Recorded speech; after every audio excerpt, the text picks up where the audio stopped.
Let's get started with where we left off last night. Alright, so we got... Oh, what the heck? We got Sartoria level 5 or NP5 with level 10 skills. Unfortunately, I need one with the Bond CE.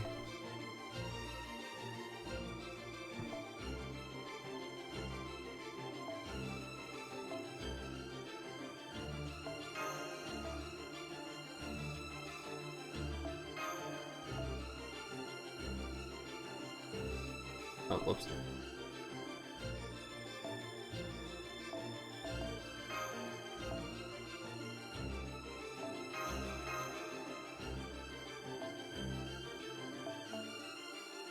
Oh man, dude, we're so close to maxing out the Atlas Institute uniform. I can't wait to start getting to work on the Arctic CE.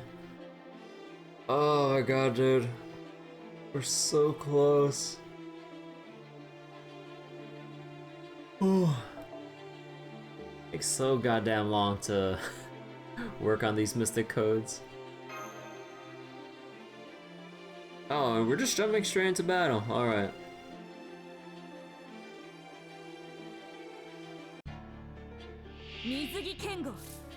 Woodwell's patrol unit.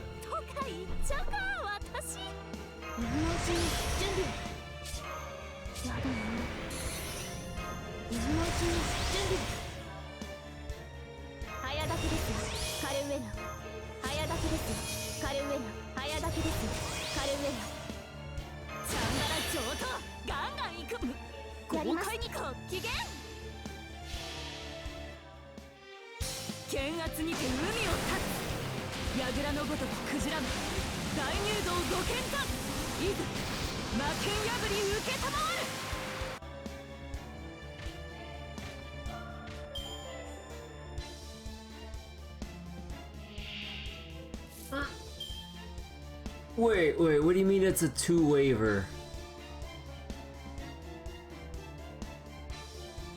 There's a new Mystic Code in November, we'll have to see how far it can get. Son of a bitch. God damn it.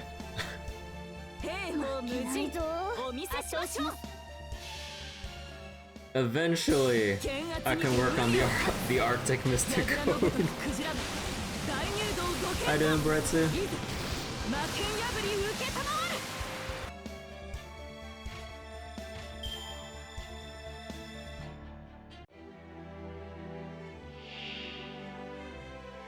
Oh, come on! Alright, fuck it, I'll just...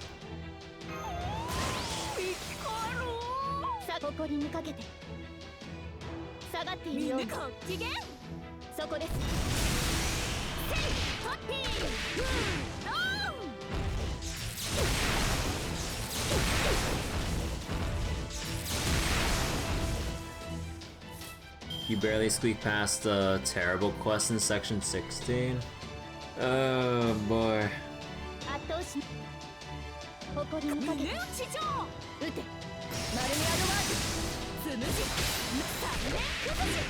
Ah, so close.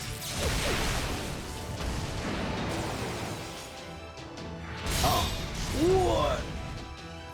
Awesome bullshit.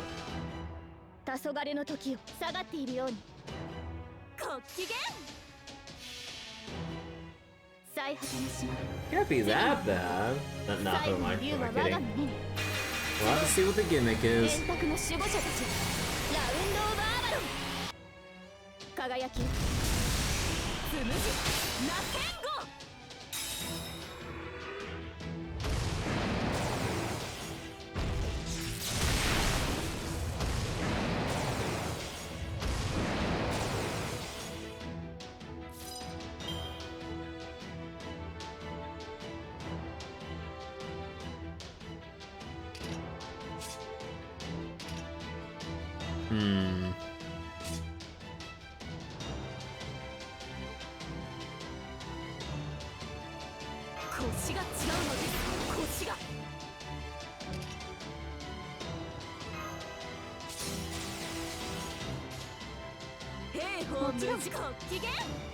And then we can buff up next turn, because this definitely won't kill.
I'm glad we managed to make it back before sundown, but man,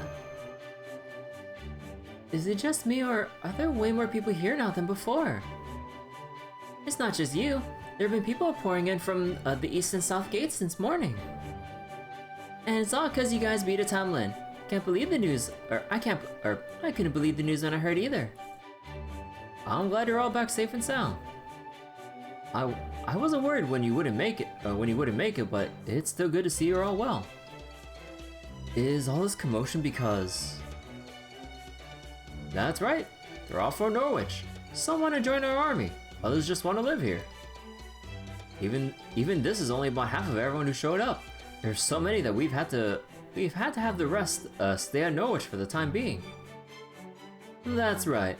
I managed to sneak some inside Lindinium under cover of night yesterday, but that won't work again. Hey, Pepperon! Now that Woodwose is setting up patrols, the rest will have to come once this battle's over, right? Pepe, you're here too? Of course, hon. Almost time for the final battle, isn't it? So I thought, why just sit around in Norwich waiting for a report when I could come see the action for myself? Thanks for coming, Pepe. It's good to have you here. Oh, no. You shouldn't go thanking me just yet.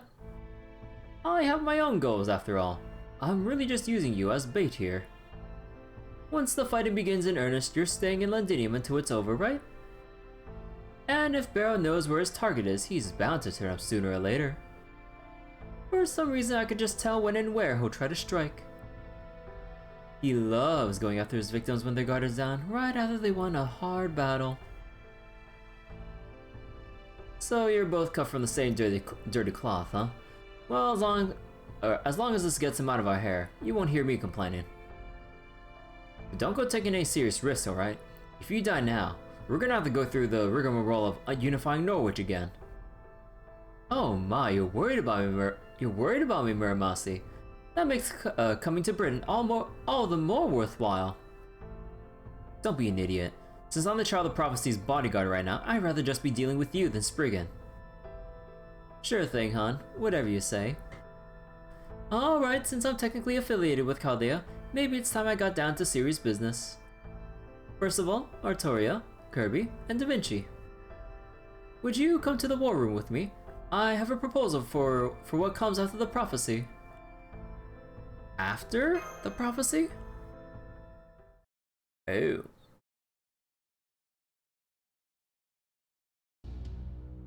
Let me get right to the point. This Lostbelt isn't like the others. It's not going to go away, even with this tree of emptiness destroyed.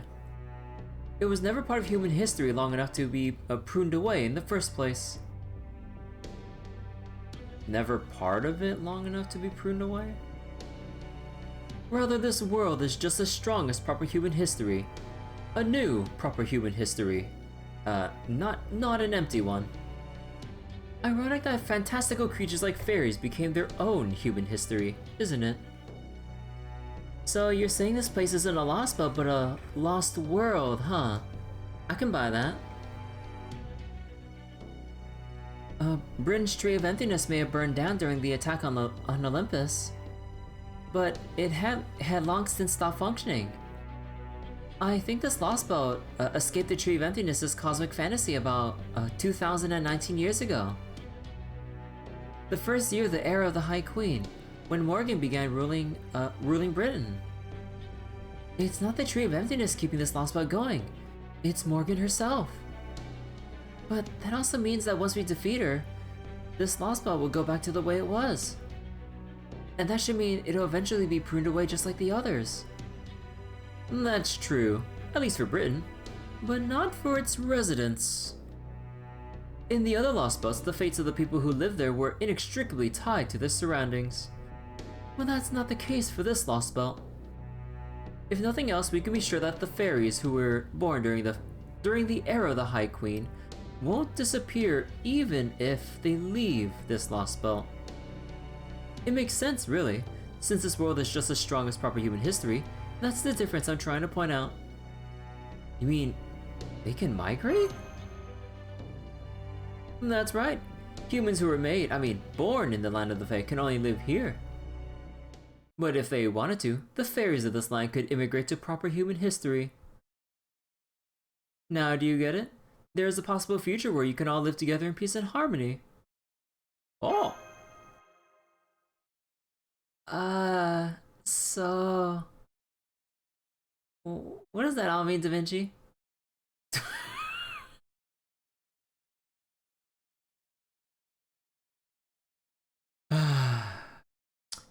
Thank you, Castor Artoria. It means that even if defeating Morgan results in this Lostbelt disappearing, you could still survive if you came with us to the outside world. At least once we figure out how to get past that wall of light. Yep, you could either disappear with this place or start a new life in proper human history. Huh.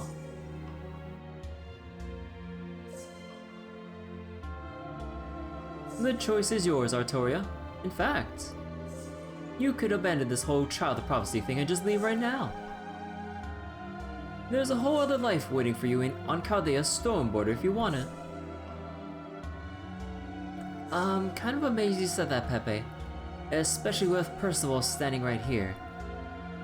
Oh, I wouldn't have said it at all if Percy hadn't been here. I've already told them about proper human history, the Lostbelt's Chaldea, and the Trees of Emptiness. That's why I just told you Kirby, and Artoria about this as well. I wanted to get all this out in the open so there'd be no hard feelings. Pretty fair of me, right? How do you feel about this, Percival? Well, I don't know nearly as much as the rest of you, so this may be pretty simplistic. But if Artoria wants to stop being the Child of Prophecy, that's entirely her choice. Really? Even though you went through all the trouble of creating the Round Table Army? Really? I chose to build the Round Table Army on my own. Nobody forced me to do it, and I don't intend to force anyone else to join. And besides, I really don't deserve to be their commander. Not after some of the things I've done. So please, believe me when I say you don't need to give up. Wait.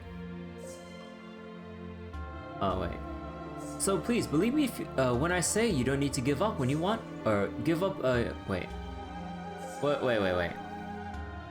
Believe me when I say you don't need to give up you want for it. Wait.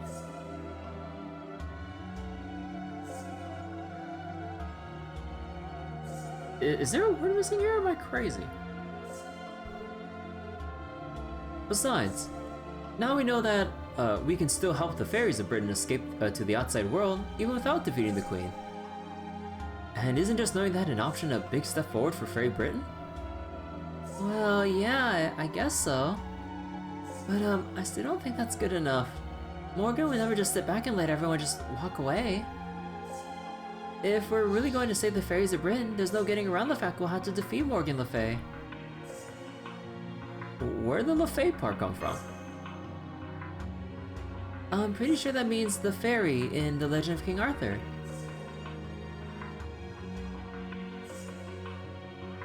The Fae part changed over time to Fae Fae in modern day English, though.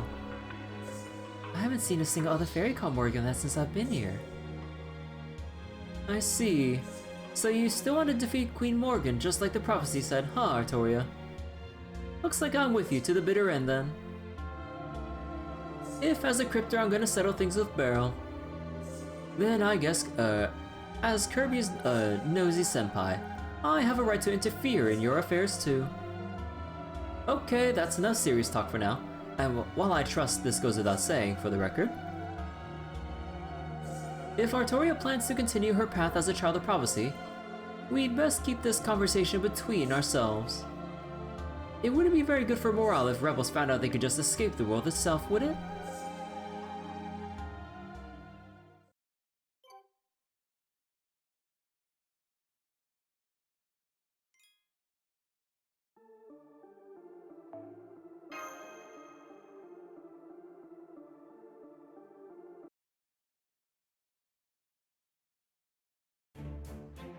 Okay, let's discuss matters as they stand. We may have more soldiers to work with thanks to the volunteers for Norwich, but we can't deploy them right away. They will likely need more training, and it will take time to establish lines of communication and integrate them into our existing forces. Well, sure, it'd be foolhardy to send over 100 new troops into combat without any practical training. So, does that mean we're going to focus on defense while we train the new troops instead of making a surprise attack on Woodwell's army? That would be the safest option, if we had the time to take it. Once the Queen sends Woodwell's reinforcements, it'll be much more difficult to hold Londinium's line of defense. So instead, we're going to pretend to focus on defense with a small squad of elite soldiers from my company. Along with Etoile and Kenwood's platoons, take a day to sneak around behind enemy forces.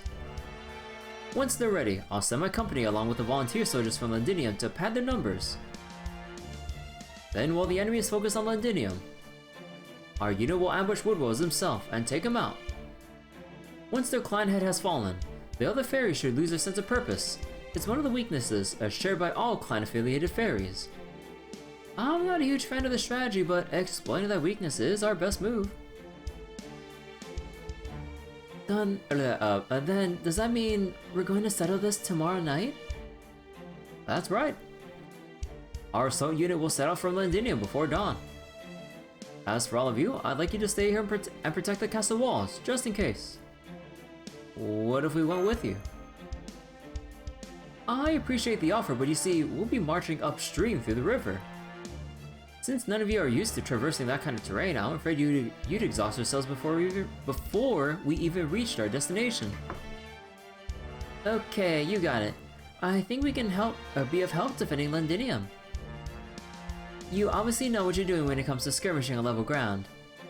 So just leave things here to us and focus on winning your fight. I will. Thank you, Lady Da Vinci. I swear on the sacred spear that I won't come back without defeating Woodwoes.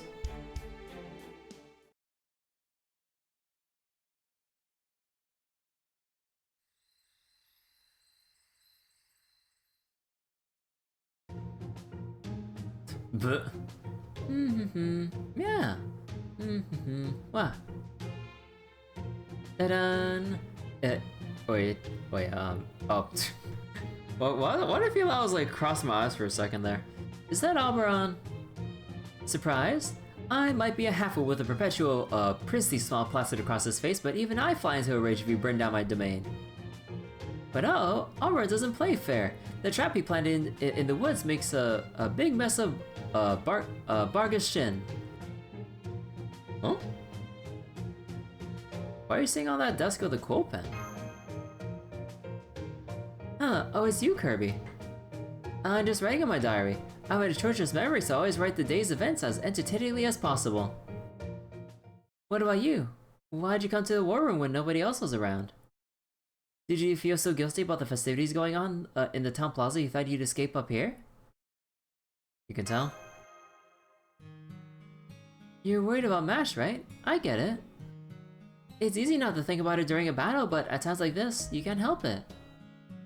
I know I keep saying this, but you and MASH will see each other again. I guarantee it. I can't tell you where she is now or how she's doing, but I can tell you she's with someone trustworthy, a heroic spirit from proper human history who you've both met before. All you had to do was help Artoria. That's the quickest way you'll be reunited with Mash. But I thought Morgan had taken Mash prisoner. Looks like no one else is listening right now, so I guess I can tell you this much. Yeah, Morgan teleported Mash, but she sent her somewhere not even Morgan herself can touch her. Morgan can't capture anyone. All she ever does is send them off somewhere else. But that's nothing an outsider like you needs to worry about. All you guys have to do is defeat her. As for me, all I care about is my bride. I'm helping you all as a part of helping her. After all, you can't have a happy bride without a handsome groom, right? So I can't have you dying on me for both my and Mash's sakes. Cause my dream is to see off 100 happy brides. So what number is Mash? Mash makes 1. I don't know about the Habitat for proper human history, but my dream started with Mash. If you know any servants who are worried about planning their wedding, you'd be doing them a favor by introducing me to them. I can tailor any dress, no matter how impossible it seems. Okay, Habitat. We got an order from King Protea. I mean, technically it'd still be, you know, regular, like, it'd be like, you know, basic shape of an actual person, it'd just be fucking huge. Extremely huge. Man, woman, husband, monster, whatever they are, if they dream of being a bride, I'll be there to help.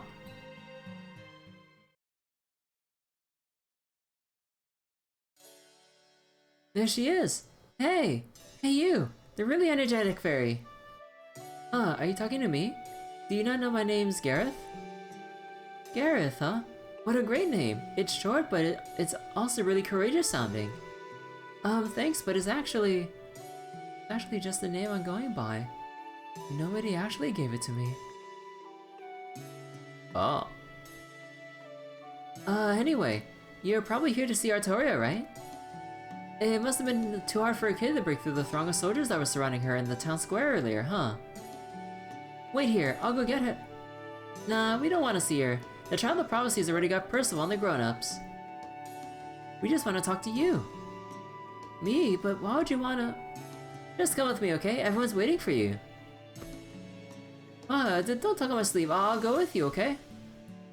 Hmm? She's here! Sem brought the charging lady back with them. Oh, so many human kids. They must have come here seeking refuge. Huh. This is the castle smithy, right? Yep, we're helping out Granny cause... Wait, Granny? Cause there aren't enough grown-ups to go around. Hey, Nan, I brought her too. Come on, do the thing. Yes, I know. Would you mind coming here, young lady? The children asked me to make you a set of armor.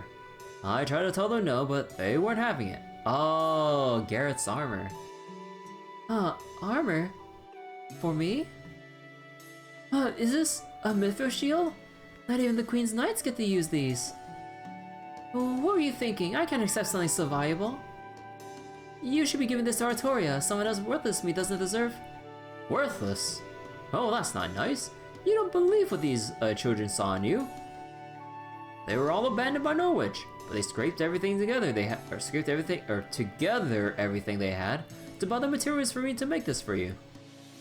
They know you're not Percival or the Child of Prophecy. They were entranced by the sight of your tiny form fighting valiantly on the battlefield. Well, do you still insist you're still worthless? But I don't even know what kind of fairy I am. I'm just a wild stray. So what does that matter? Fairies are fairies, right? Who cares how you were born or what your role's supposed to be? You protected Londinium for us. The first time you came here, you stood up for Yuri when she was crying because she tripped and spilled the fruit in her basket. You saved Samaria when she went out to look for food and almost got captured by Wood Rose's soldiers. Humans who were changed to be... Wait. Humans who were changed to be kids. Huh. Like us, have no way of helping out in battle. And we only have around 6 months left to live. Nobody ever protected us. What the fuck? We only have 6 months to live? I mean, they did say that... Hey, Bryce. They did say that, you know, they basically create or breed or whatever humans. So, being able to change one into a kid, but then, oh my god, the limited lifespan. Jesus. Well, you didn't care about any of that. You still fought as hard as you could to help us. That's why we wanted to thank you. Go on, Samaria. Here you go, Miss Knight. Thanks for saving us all those times. You're always charging headlong into danger, right? We've been worried about you this whole time. That's why we asked Nan to make you this armor, so you wouldn't get hurt anymore. Me? You want me to wear this so I don't get hurt? Or so that I don't get hurt? Even though you guys are covered in bruises. You see? These children don't care at all about what kind of fairy you are. I wasn't much use anymore, Norwich either, so I ended up here while I was looking for a place to die. But once I had something to do again, it was like I had never left the forge. I used to think our purpose was something we were born with. But the truth is, having people depend on you, or helping those around you can help you become a new person. The person you need to be.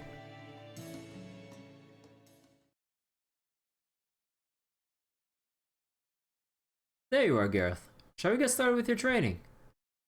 Today I want to work on polishing your charge attack, and the speed that goes into it. You've got good instincts, so you should be able to tell what your opponent is going to do before... Gareth? Is something wrong? You don't look very happy. Oh no. Yeah, I'm fine. It's nothing. Aww. That's right, it was nothing. What I wanted wasn't to save Britain or do anything so grand as that.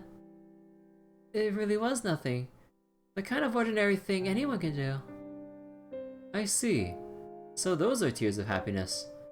I'm glad you found people you care about. And who care about you. Shall we give the training a pass then, since it's such an important day? No way!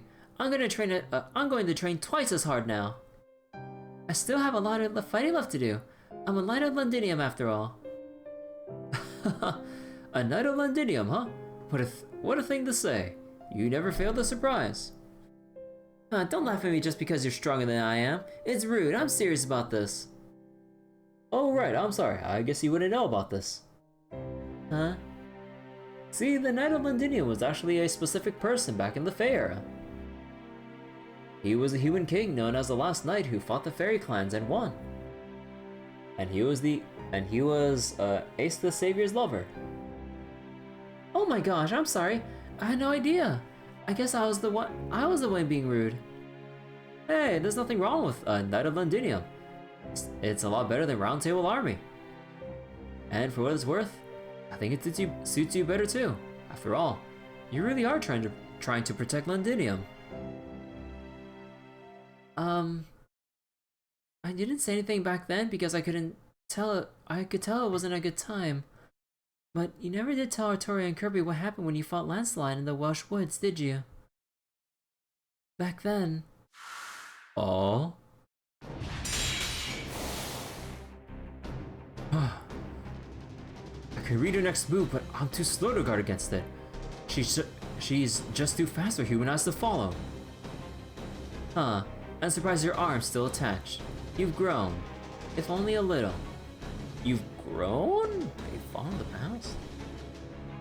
It doesn't matter though. You can never hope to catch up to me. My physical capabilities, my magical energy levels, my time.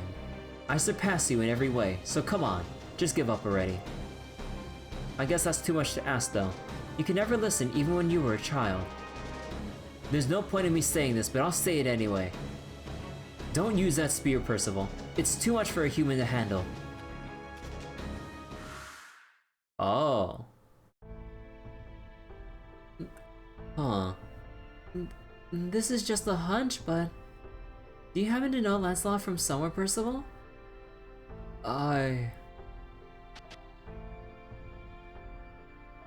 Yes. Oh, what the heck?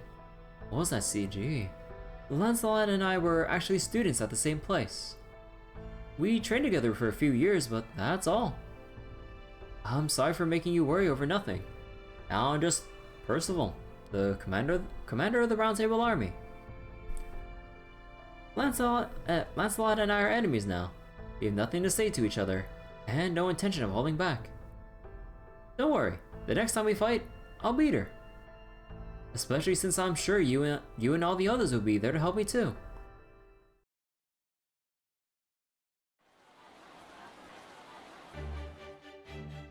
We heard all about what you did in Norwich. Not even Morgan could defeat a Moors the size of a castle. Thank you, but I can't take all the credit for that. I could never have done it without the foreign mage, the Knight of Sheffield, and everyone else who helped us. That last battle we fought was incredible. My body felt light as a feather, but my sword hit harder than ever. With magecraft like yours, Lady Artoria, we have nothing to fear from a coward like Woodwose. Thank you, but I'm afraid my magecraft doesn't last very long, so please don't get too far from us. And if you ever start to feel tired, please retreat immediately. Could you tell us what happened in Gloucester, Child of Prophecy? Is it true that you gave Tristan both a verbal beta and a physical one? She's killed countless fairies for no reason, and always been able to stand out to her since she's the Queen's daughter. Every fairy in Britain has been waiting for her to finally get what's coming to her. Now that you've beaten Bargus, I hope you can defeat that horrible Townland next. Yes, if I get the chance, I certainly will. Besides, I'll need to face all the Townland sooner or later. So when the time comes to fight Queen Morgan's daughter, I'll make sure she faces justice for everything she's done. Oh, that sounds amazing! I can't wait. You really are the undefeated king, the savior of the battlefield. 3 cheers for the Child of Prophecy. 3 cheers for Lady Artoria.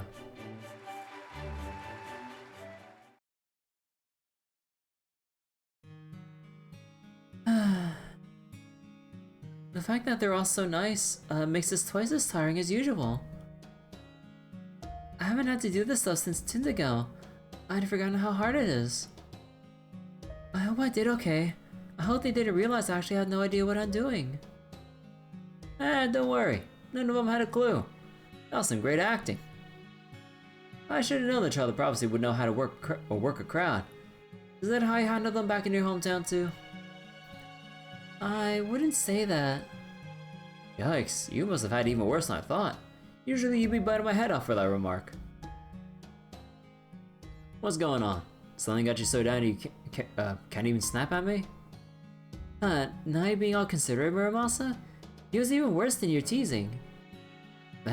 That's all? Well, don't let me interrupt your pity party. Clearly no reason to worry about you. I'm sorry, I was just kidding, honestly. I know you really are concerned about me. I'm sorry for making you worry. But I do really appreciate it. What I'm really worried about is the battle tomorrow. How are we supposed to win if our leader's staring at her feet all glum instead of watching the enemy? Oh, I see. Well, that's too bad. But really, you don't have to worry about me. I'm just a little tired from all the fighting we've been doing lately.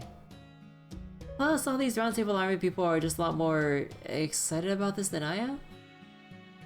I mean, they all have their own important reasons for being here. Some want to fight for fairy and human freedom.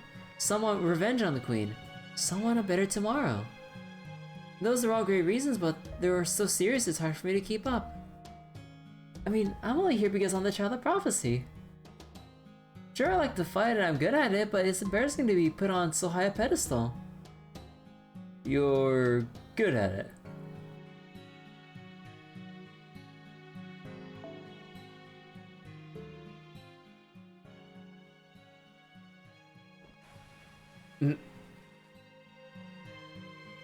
Nonsense. There's no way anyone who actually likes fighting would have wanted something like that. Even Kirby wanting a Holy Grail was a damn sight better than that.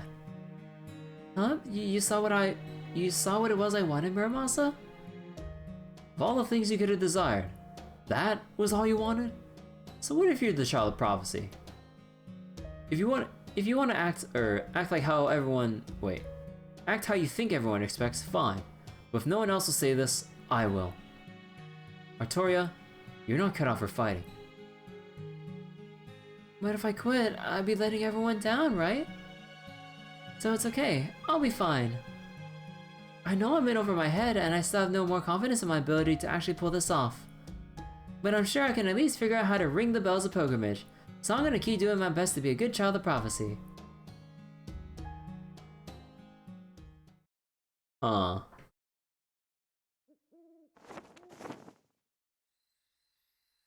Okay, that takes care of my report to the border.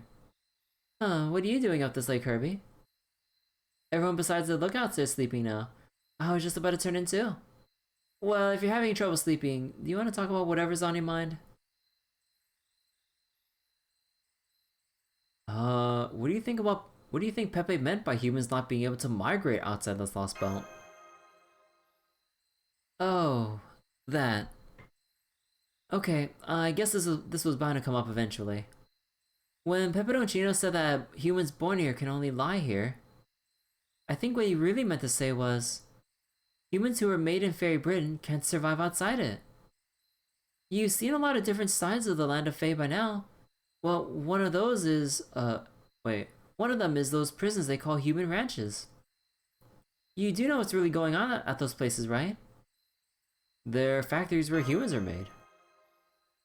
Right. The large factory Artoria told us not to look at was a giant human manufacturing plant. At first, I thought they were being made like homunculi. I've realized, as I've been studying the humans here, that isn't the case. Every human here is a clone from rearranging the DNA of one human. Oh, what? Huh.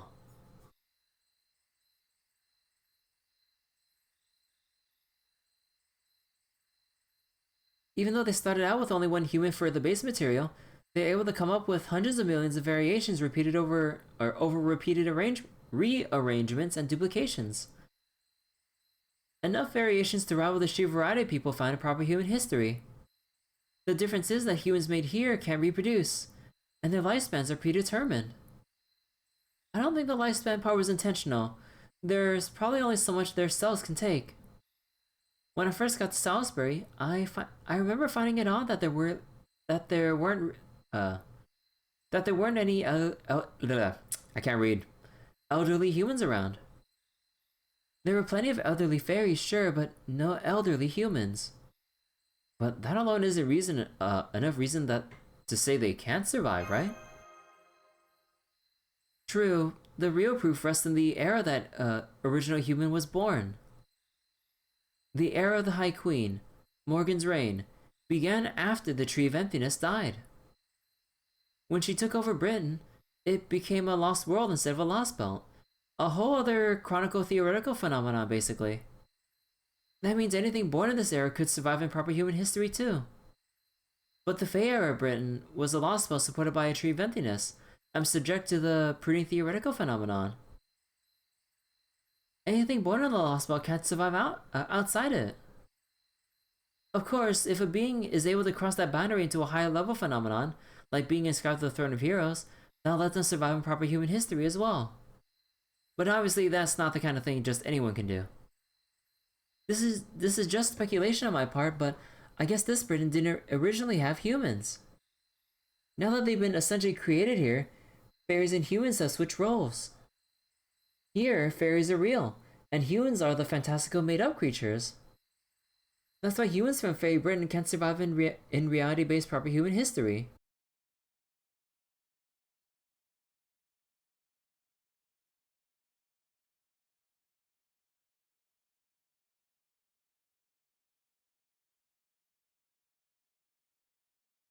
Even if their lives seem like a fleeting illusion to outsiders, they're still very real to them. As for the age limits, well, every life form's time has to come to an end eventually. It's kind of sad that these people won't get more time, sure, but that's all that is. Sad. It's nothing you need to grieve over. The important thing in everyone's life is where they're trying to go, and how far they manage to get. And I don't mean literal, physical distance. I mean a big picture reason to exist. The kind of ultimate destination point that says, this is the kind of species we are. I don't get it. Well, of course, I'm a peerless genius created by a peerless genius, you know. Anyway, I'm worried about the opposite situation. Humans from Fairy Britain might not be able to leave, but fairies could if they wanted to. Just like how Morgan said she was going to expand her territory. There could be fairies here who want to, who would want to come over into proper human history. And if one of them should be evil enough to be considered an evil of humanity, oh, that could be what leads to the collapse. Right, here, take another look at this mural. Remember what it was called? Or what it was called? The Abyssal Worm. In general, legends like these have been passed down in Fairy Britain, but wait. Legends like these that have been passed down in Fairy Britain are prophecies made by the Mirror Clan. So there's a very good chance this mural is based on one of those very prophecies. One where the 6 clans gather around to worship an enormous beast in a land with no gods. I didn't say anything when we first found this mural because there were so many other people around. Aww. But look at these markings underneath it. The fairies here probably don't know what it says because it's not written in fairy language. But these are probably hieroglyphics, which predate even the Hebrew writing system. I'm guessing they were written here about 1400 years ago, during proper human history's ancient civilization eras. Or someone used them deliberately, and more recently, to pass on a message that will only be understood in the future, only by humans at that. Can you read them? Of course, they form a single word. Wait. Wait, how do you pronounce that? Cernunos or Kernunos? Kernunos or Kernunos?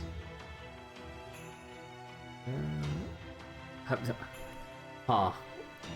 I don't know which pronunciation. I don't know what pronunciation it is. It's the name of an ancient Celtic god, and proof that gods did once exist in the land of the Fae. Name of an ancient Celtic god. Okay, you know what? Google, help me.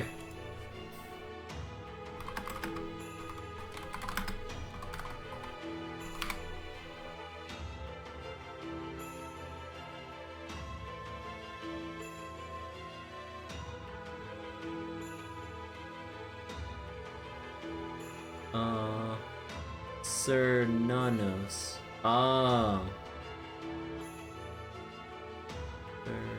Okay.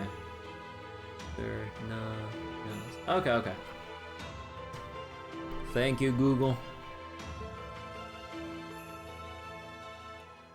You know, one thing I find funny about when you try to look up how to pronounce X or Y word or name, that they have a little like switch for American pronunciation and British pronunciation for some reason.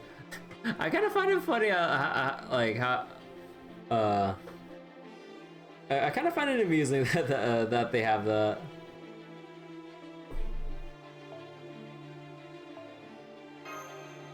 All right, what's going on in Morgan's castle?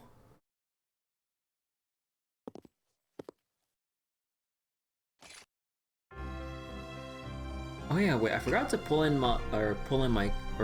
in my keyboard. I need to get closer to the mic again.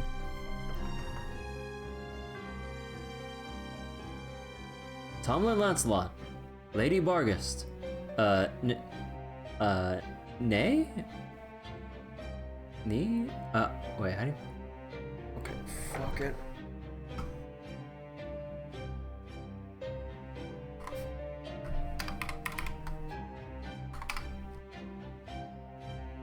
Okay, it's just Nay. Okay. Lady Barghest, Nay Talon Gawain.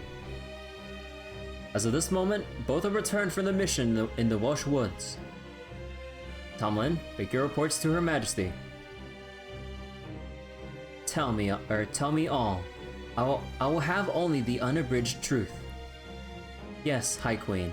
I cleansed the forest of whales, as you commanded. During the mission, I fought the Child of Prophecy, the Foreign Mage, and the traitorous Oberon.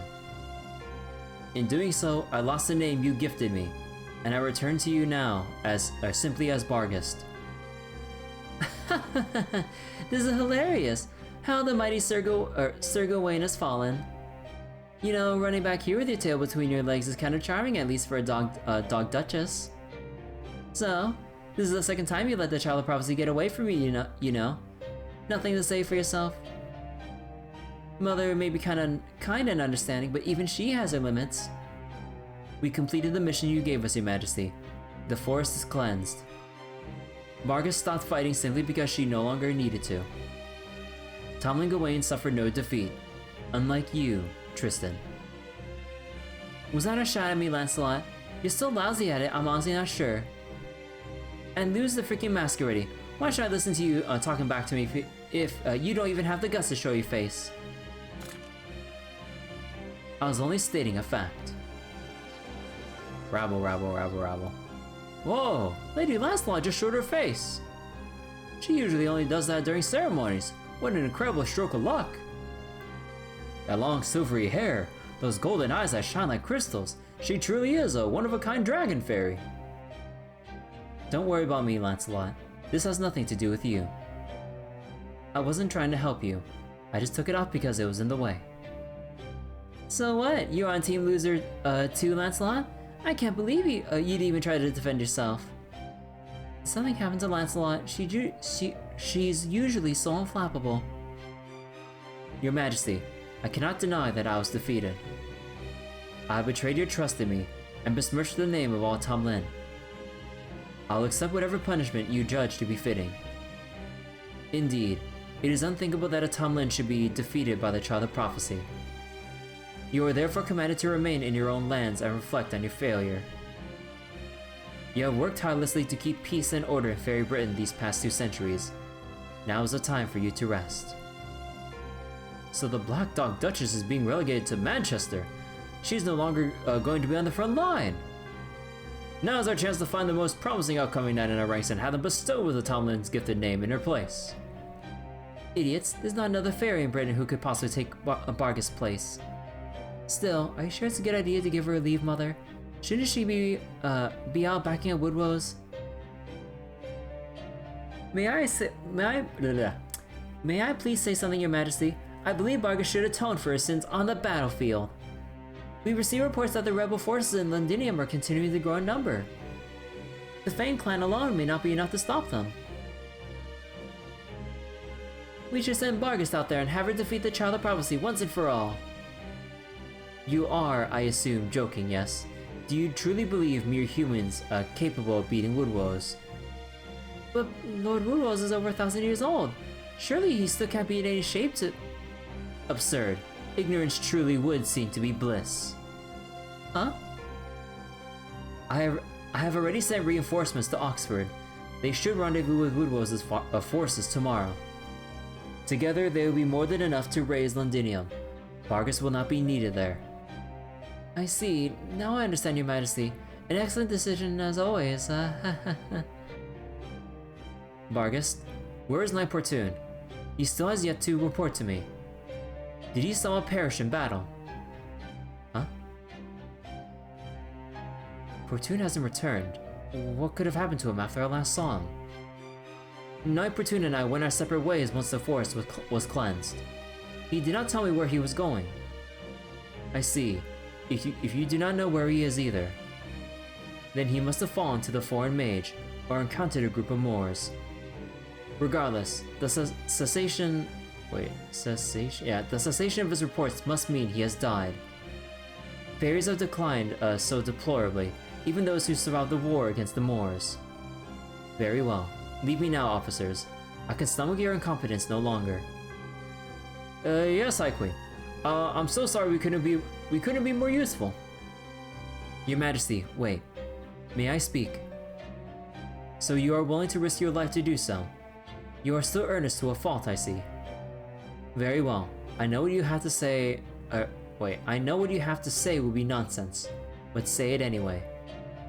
Thank you, High Queen. What I wish to say is, I cannot believe that the foreign mage truly means to destroy Britain. She worked with the Child of Prophecy to repel the calamity of Norwich. She accepted your invitation to Camelot, and she even went out of her way to try and protect the Welsh woods. Human or not, she is far more trustworthy than, Knocknare, who only seeks to disturb Britain's peace. Barghest. The great calamity will be upon us soon. Surely we can use all the help we can get. If the foreign mage is not actually our enemy, her knowledge could be a powerful asset. Please, let me try to negotiate with proper human history. The Child of Prophecy may be a traitor, but the foreign mage could be an ally to the No, I'll hear no more of your nonsense, Barghest. Under no circumstances will I cooperate with proper human history, regardless of the perils we may face. As you fear, every fairy alive now will likely die in the Great Calamity. But so long as Britain remains intact and me with it, nothing else matters. God damn! Our High Queen's resolve is incredible! Did she really say we were all going to die? But Kalos should be safe, right? Well... all the fairies in Camelot are just... or all these, like, fairy officers at the very least. Jeez, man. I was like, that doesn't mean us, right? No way! All this self-delusion, man. Of course it will. Why would she want to rule Britain with no subjects? Guys, do we tell them? The High Queen is still a fairy at heart. Without us, there'd be no point in protecting the land. Less drama. You heard Mother Barghest. Get it through that, wait. Through that boulder atop your shoulders? I think that boulder's missing a U. Atop your shoulders, would you? If I've said it once, I've said it 1,000 times. Mother couldn't care less about fairies. The looks on those officers' faces was priceless. I can only imagine how much fun it would be to see them panic once the show really begins.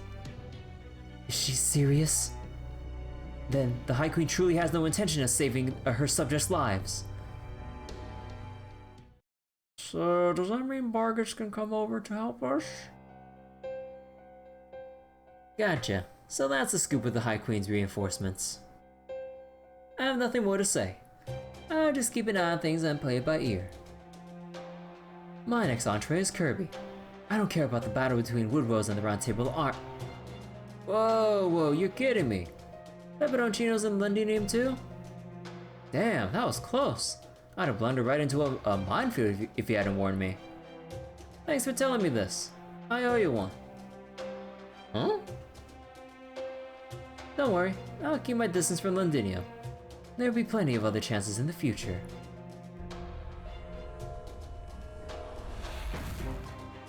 Fancy teleport. Honey, I'm home. Ah, that was so good. You should have seen Barghest shaking in her boots.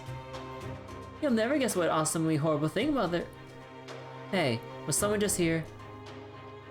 Well, hello, Lady Spinel. I wasn't expecting you back so soon. Wait, who was he talking to?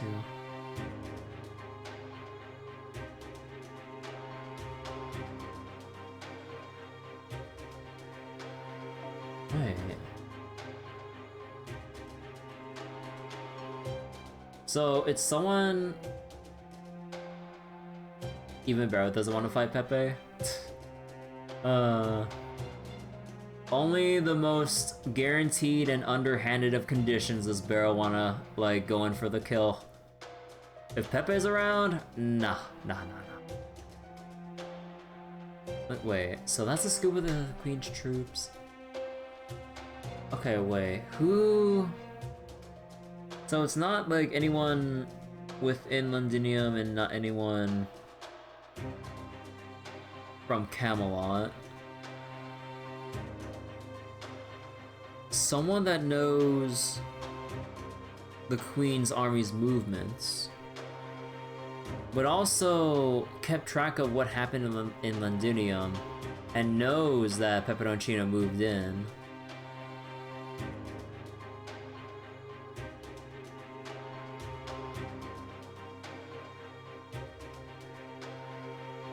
Huh.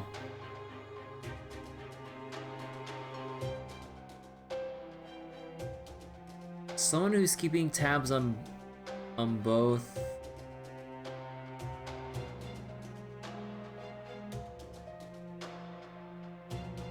And only relaying to Beryl specifically? Oh. Was someone just here?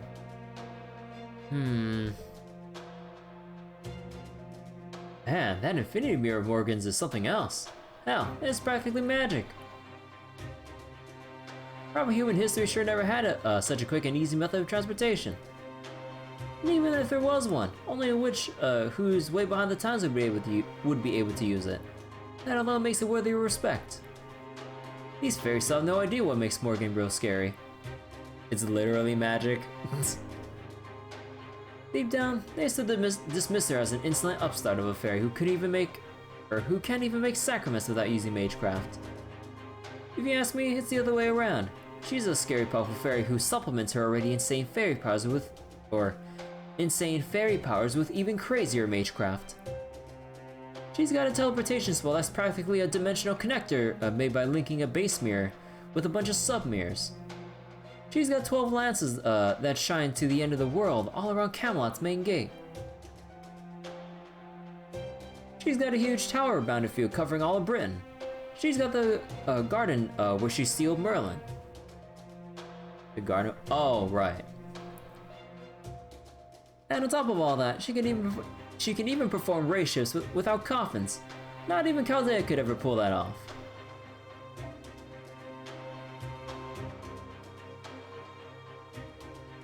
Oh.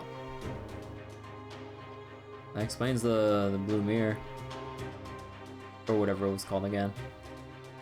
I never would have guessed she's been whisking calamities off to ancient times to contain your damage in the past. Seriously, she's got this completely covered. Having Tom Lynn around on top of all that is just overkill. Oh, water mirror, not blue. Yeah, I was thinking blue because I was like, blue? Water? Blue? Right. I knew you'd understand, Barrow. Seriously, why does she keep the 3 Tom Lynn around when she could easily make do with just me? I keep telling her I should be the only special one. I'm her one and only daughter, after all. The arts mirror. Oh, the Buster mirror. But she hardly even talks to me. Don't worry about it. Morgan's just bashful, that's all. Easily distracted, Tristan. You turn out to be exactly the sort of delicate princess she hoped to raise. You can tell she cares about you, right? Why do you think she let you hang on to one of the Infinity Mirror's sub-mirrors? It's so she can always call you back to her at a moment's notice, no matter where you are, or what might be happening. If that isn't doting on you, I don't know what is. It's way more love than any parent shows their kid in proper human history. Really? So Mother really does love me? I really am fit to be your daughter. Of course! From where I stand, it's disgustingly obvious how much she cares. She just wants you to be free.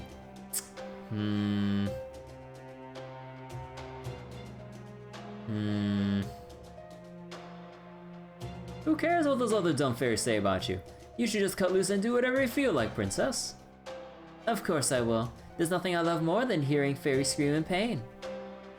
I only came to see Woodrose's battlefield to see a mountain of their corpses piled high. I just wish my noble phantasm could target more than one fairy at a time. I do envy that about Barghest. Now how much is he saying is a half-truth? Yeah, I'm like, how many lies is he weaving into all this? Like, the way that, like, the tone of this entire conversation with Tristan, I'm like, how hard is Beryl, like, what's the term? Gaslighting her into thinking that Morgan, like, actually cares as much as he's, like, leading her on to believe? Like, probably like does care, but then just like to what extent, but then he keeps like building it up so much. I'm like, wait. He gaslights everyone. Oh yeah. Maybe I should ask Mother to give hers to me. Alright, Gawain can't use it anymore, huh? I guess I should be more concerned with the Child of Prophecy. It's hard to believe she actually beat Barghest.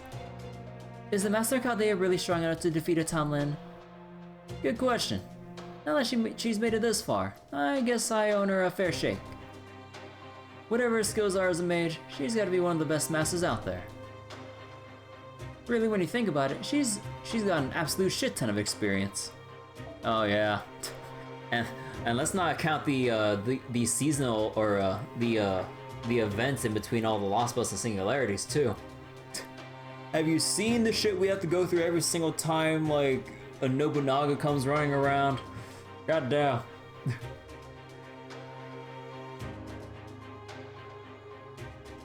Hey Detail, how you doing? We even know what it feels like to die. Well, we at least know what it feels like to have our guts rearranged for like a full minute without having to make a sound. I think that's a fate worse than death. Oh jeez.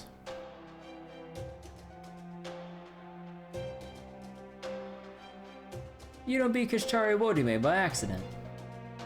So the fact that she pulled that off has gotta mean she's a better master than me. And to be that good of a master, she must have some serious bonds with the servants. On the battlefield, masters and servants fight like they're of one mind and body. It was the strength of those bonds that led her defeat Barghest. Power friendship, yeah! One mind and one body, so they never deceive each other or betray one another. That did show that Shuten knows how to fix your organs as well as she knows how to rip them out. Yeah.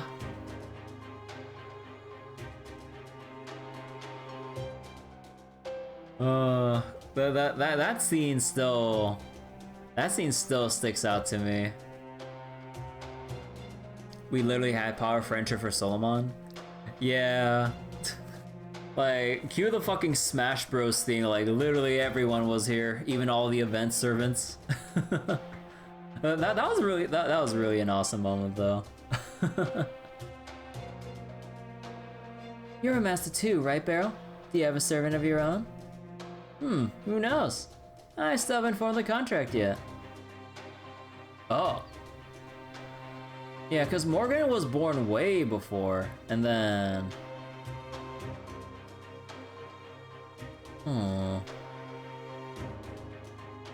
You hope they do the bond buff thing again? Oh, like they're stronger the higher bond they are, right? Oh yeah, that was cool.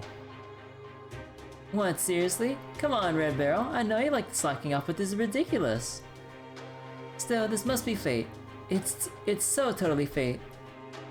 Hey Barrel, do you think I could be your servant? Do you think I can find the partner of my dreams even though I'm just a fairy everyone hates? Sure, I bet a fairy could become a servant. Or maybe I'll even form a contract with you myself if I feel like a princess. Well, right now I just want to talk about tomorrow's deathmatch. Every bond level past 5 was a 20% buff. Yeah, I think it was 20% per level above 5. Now that I've got nothing to do in Londinium, I've got some extra time on my hands. So I can use your help laying the groundwork for what comes next. Oh boy.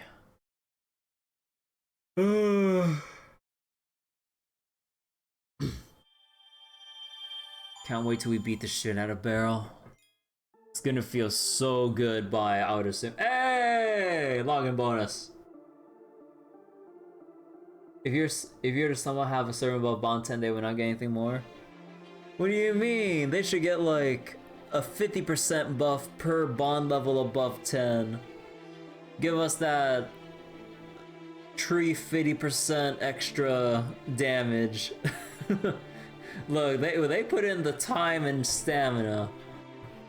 But I think they deserve a little extra damage. Nah, just kidding. But extra quartz. So you know what that means. Nah, I'm saving that.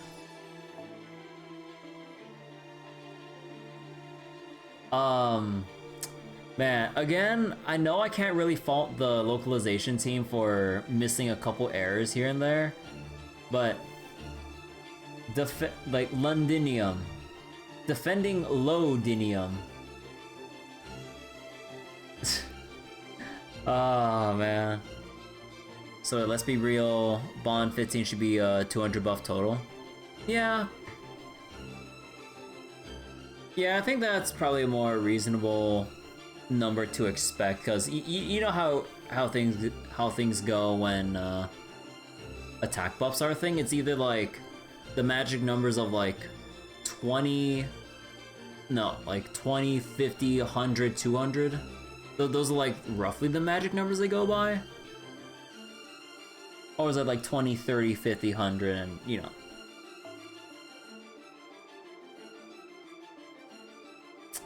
Son of a bitch.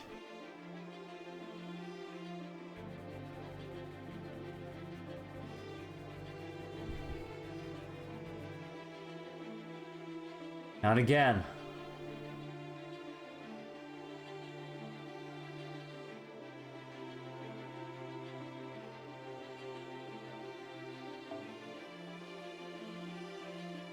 Up to 4 servants. Oh, right.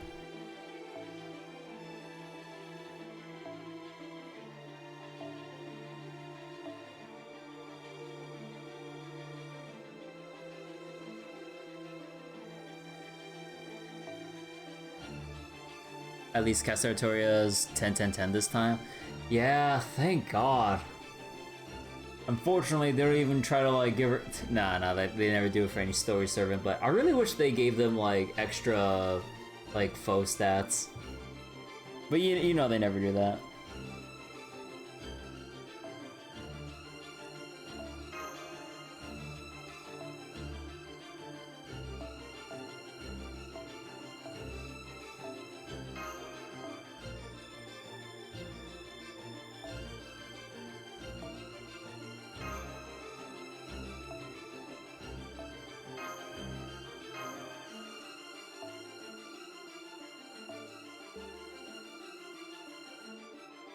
Bond grinding is hell. Oh wait, sorry, I missed those earlier messages. Even after all these years since you got the Bond Grails, the highest you have is 13, bordering on 14. Yeah, for my Tamamo, like, I mean, to be honest, I kind of forgot a little bit. I could have started doing the Bond Grail stuff a little bit sooner, but even then, I'd probably still be at like 13 or 14, like if I did remember to do this earlier. So, it takes so goddamn long.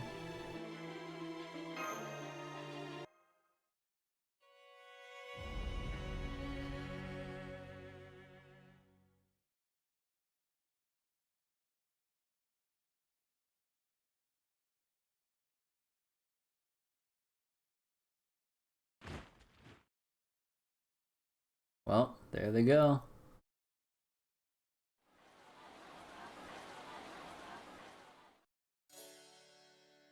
Wait, once Ordeal Call comes around, I get grails for days? Man, I can't wait to wait 2 fucking years to see what the hell Ordeal Call is. Again, I'm like, I only heard about it, but I don't know what the fuck it is. Like, it's, again, just to make sure, it's like a thing that... It's a thing that's like after Lostbelt 7, right? Or whatever the heck it is. But I'm like, what the heck is an Ordeal Call? Yes? Okay. See you all in 2 years. Oh yeah. Oh yeah. You guys did tell me. Yeah. It was like Epic of Remnant, but mandatory.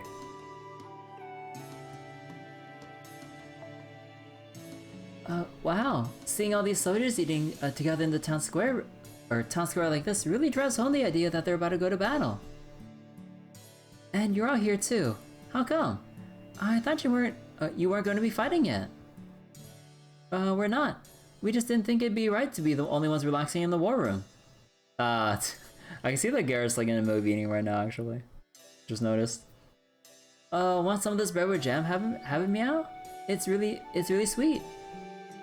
No thanks. Looks like it gave me heartburn. Anyway, are we missing someone? So wait, Ordeal Call also comes with a sphere grid style system that buffs an entire class or several in the case of extras. Oh, wait, is that a permanent thing or is that specific for the Ordeal Call stuff? Or like does it work out like, or is it for like the entire what am I trying to say? Does it apply to everything and everywhere? It's for everything? Oh. Huh. Actually no, I should go ask this, but well, what's required to like what are like the mats required for this like sphere grid system or whatever like they put in? It only gets unlocked after Lostbelt 7? Yeah, I know that. But like, I'm guessing it takes like materials and QP and stuff or whatever, or does it take something else specific? Or do you need to do like specific stuff to unlock it? Or unlock extra nodes for whatever buffs come with it or something? A lot of mats. You get 3 items a day that the missions require. Takes mats, dust, and stuff that you farm from Ordeal Calls. You mats you grind from Ordeal Call maps. Ordeal Call quests. Oh, okay. Interesting. Hey Muramasa, you look like you're about to nod off, but before that, can you tell me what happened to Oberon? Oberon? Huh. Why don't you mention it? I haven't seen him for a while now. I have a bad feeling about this.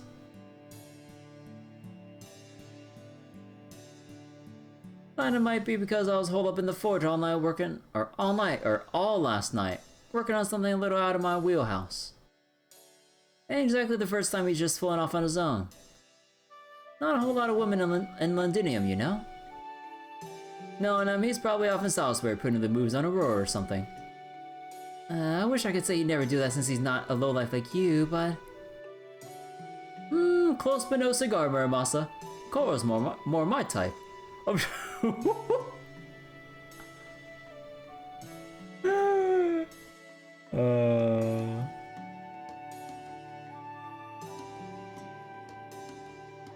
hey there, hey, there you are, Oberon. How's it going? Good morning, Oberon. Good morning, Gareth. My, you and Habitat are like, bright rays of pure sunshine. I hope we don't grow up to be a couple of gossipy grown-ups like some others I could name. Alright, sorry about that. But don't try to play innocent either. It's okay when I play the field. Nobody would even know who I am if it weren't for a romantic comedy. My whole job is selling dreams to people who love stories. Wouldn't you agree, Kirby? What kinds of people are those exactly? Huh, I didn't expect you to take this so seriously. Let's see. People who love stories are people who love their livelihoods, who know how valuable those livelihoods are, and yet can still dream of what it would be like to live a very different life. Oh. Only half a day to go until the fighting starts. Yep, Percy's gang should be just making their way out of the river now. With any luck, all the soldiers we placed around the ramparts to make it look like we're entirely committed to defense. So what's going on? The quest for Ordeal Call give 2k bond to pop, more if you stack CEs. Oh. Best Ordeal Call mission only gives a lot of bond but also QP? Huh. You also like Coral? How about the rewards for the release? Giving people mats for... will be enough to keep Woodwells from realizing we've sent out too many soldiers for us to be able to actually defend Londinium if we were to attack now. One dedicated seashell? Yo. Let's just hope this army level staring contest keeps up until evening. Woodwells is the head of the Fang clan, which I'm told he has to be very cautious. But now I'm sure you must know about the Norvisian refugees who came here from Salisbury. As well as the volunteers that came directly from Norwich bolstering our ranks. So, barring some exceptional circumstance or other, it seems pretty unlikely he's trying to make a move on Londinium with his current... Emergency! The enemy's on the attack! Woodwell's main force is headed our way right now! What in the world could they be thinking? They must know there's no way they could take down Londinium with only 2 companies.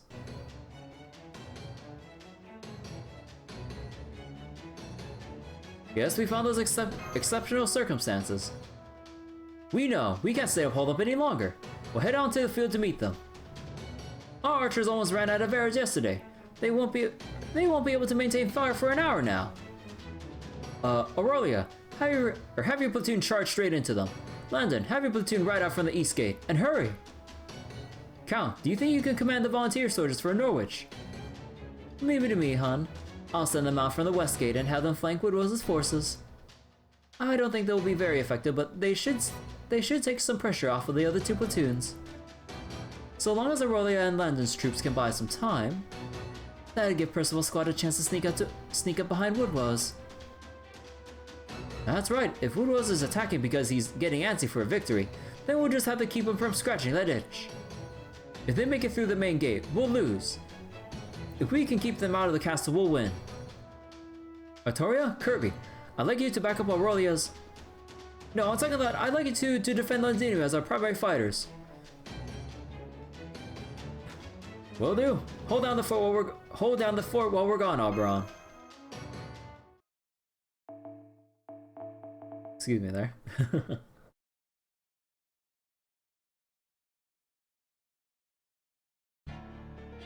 一気火星に滅ぼしてくれよ。やるぞ、マスター。Okay. Can I loop with this? では、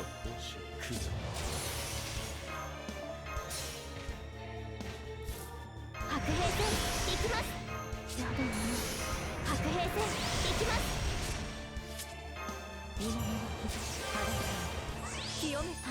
I swear to God. I swear to God. They better not fuck with me like this.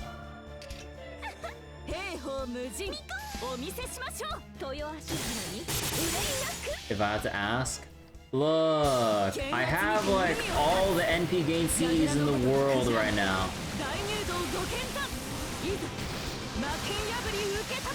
Yeah, there we go. You know, I really wish I had NP2 Summer Musashi, so I can see how much I'm overkilling by, so I'd have a fair idea of like whether or not I need to make any like different like, or whether or not I need to use certain skills, but I mean, there's like a ton of sermons I wish I had MP2s for.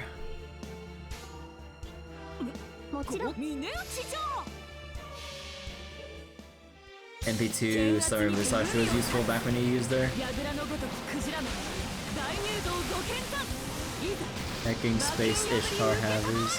Or MP2 or 3 Space Ishtar Havers. I forget, do you use Space Ishtar for, wait, you do have Space Ishtar, right? I forget. MP2 or MP3? And we have the Knight, alright. You don't even use Space Ishtar that much? Oh yeah, wait, no, you said you're using your Summer Mordred, right?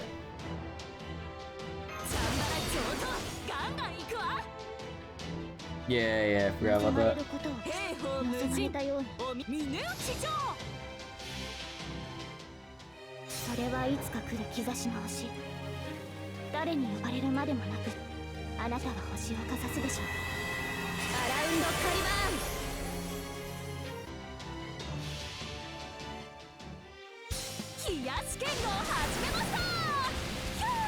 イエーイこれぞ水かかりの陣イサナ水天将せいトラ Man, look at that MP game. Requiem. What? What? What? What bullshit is this? 稲の兆し恵みとなら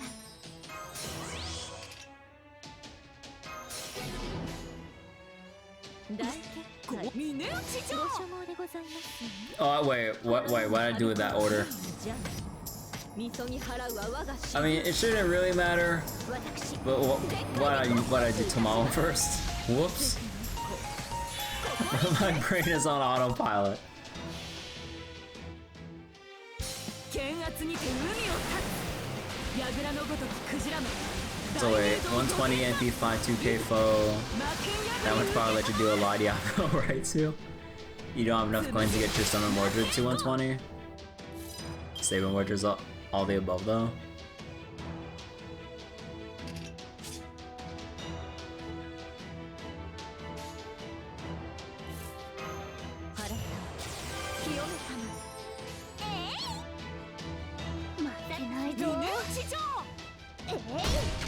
Your first Summon Mordred banner took over 2,000 same coins.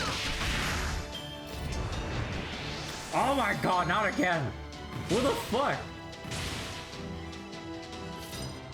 Dude, this is some bullshit on the that's like equivalent to fucking Saiyan turn reinforcements in Fire Emblem. What the fuck? They can attack the moment they're summoned too? Like, fuck this.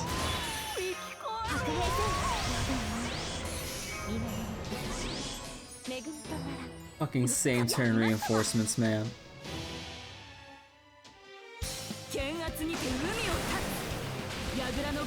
I forget. Wait, was it a thing for every Fire Emblem game that reinforcements can move the moment they come up, or were there some Fire Emblem games where reinforcements come up but they had to wait a turn to actually move? I forget, because I think I might be confusing some other strategy games with how reinforcements act when they enter in.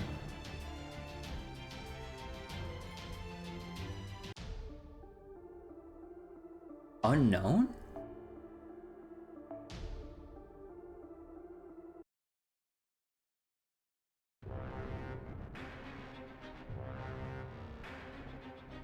Woodwell's army runner. Our forces are in position in front of Londinium, sir. The Round Table Army is sending out platoons of 200 soldiers each from the north, east, and west gates, and appears to be gearing up to attack us from 3 directions.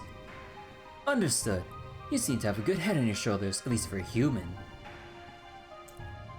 So wait, MP5 Summer Mordred but no Summer Kyo or Marie Antoinette? Some FEs did, some didn't? Oh, so it's not a consistent thing. Huh. Tell me then, human, what do you make of the situation? Do they seem like they're about to fight a quick skirmish then run back into the castle again like they have been? No sir. I kinda explained it very well, but they seem much more serious this time. I don't think they plan to retreat at all. It feels like they're hellbent on holding you back here no matter what, sir. Huh. Exactly. They're clearly just stalling for time. Percival's nowhere to be seen, right? I know all about this, his pathetic plan to get the drop on me with a separate squad. I'd do the same in his position, but it's a day too late at the very least. Or at the least. I can imagine, or just imagine the look on his face at seeing the empty remains of our old camp where we thought our forces were still stationed. And that's not all. If he attempts to hurry back here, he'll run straight into the Queen's reinforcements. Even if he manages to temporarily give them the slip, he'll only end up sandwiched between them and my own forces. He has no chance of making it back to Londinium. And with them gone, the Round Table Army is no more than a glass bottle waiting to be smashed. Now, rally our soldiers. Forget about the riffraff from the west gate. Apart from the main gate, the rampart should be thinly guarded. Have our nimblest scouts sneak in wherever they can. Tell the soldiers to show Londinium's inhabitants no mercy. Man, woman, child, makes no difference. Jesus Christ, dude. He said as it was so simple. Have fun with Woodwoes. Fuck this fight. Oh, man.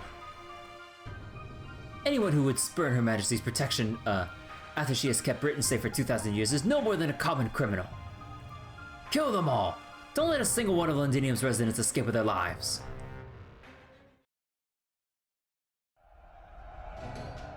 The battlefield's too big for my enchantments to reach everyone. Those troops over there may as well be sitting ducks. Ah crap, Landis' platoon is fighting off a second wave, and they got siege troops mixed in with them. Artillery can take care of them without leaving our current position. Muramasa, Kirby. On it. Okay, I'll be right back as soon as I cut that thing down to size. You come too, Habitrot. We need all the help we can right now. This really isn't my thing, but alright. I guess I can kick some ass and still keep Kirby safe. Wait.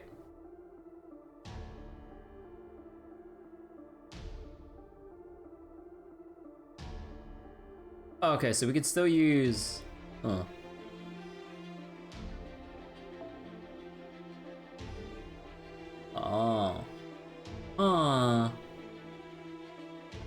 Okay, I will ask this. Are there any knight classes here? Because I don't want to like reload this whole goddamn thing to find out that hey, alter ego. Hey, it would be a shame if we put any sabers, lances, or archers here. I was like, all right, I'm going back to the menu. Which section was this? Ah, fuck. I believe this is section 15. Well, I'm just gonna prep my stuff in the meantime. I mean, if all else fails, we can just put in Summer Musashi, but... part of me wants to be a little bit fancy and put in Summer Kiara. Actually, you know what? I wanna see if I can brute force this shit.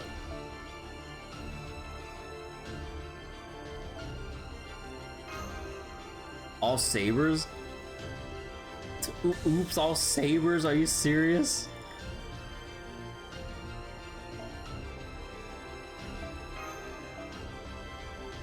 No, but it says unknown. So I would imagine it's multiple? I have no fucking clue, man.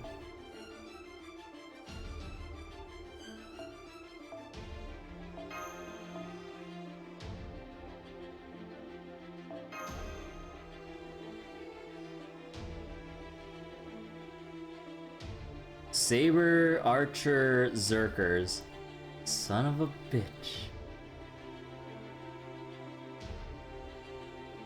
Alright, let me see how hard I can brute force this with Summer Kiara, because I haven't busted her around in a while. That means I'm gonna have to not level up the yeah, just for a fight.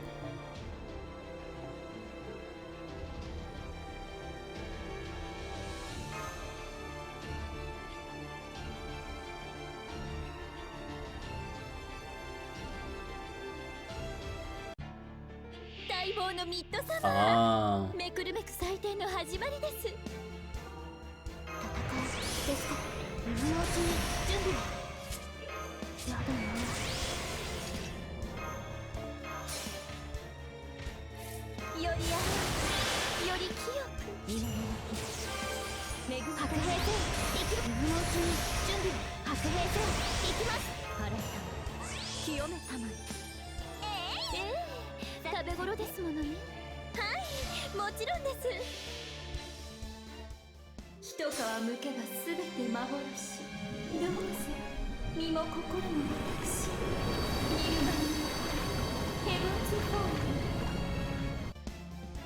Oh, come on! If I didn't put on Heaven's Feel and put on the other CE. Oh my god. Oh wait, no, it's I just checked it. Wait, it's 2 waves. Wait, what the fuck? You know, I thought it was like a 3 waver. I wasn't looking. But What the fuck? It's the stupid tank!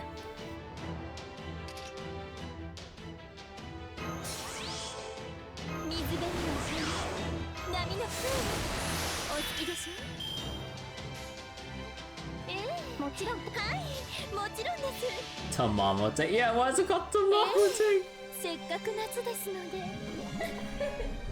可愛らしいこと私の御殿に参りまし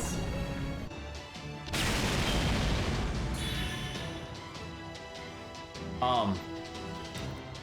Motherfucker!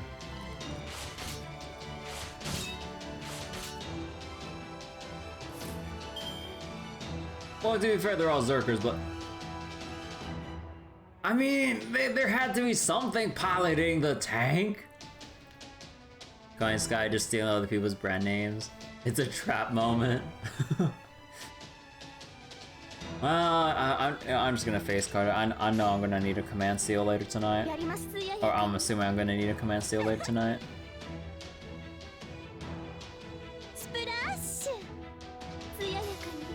But not for us.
That thing really didn't look like it belonged here.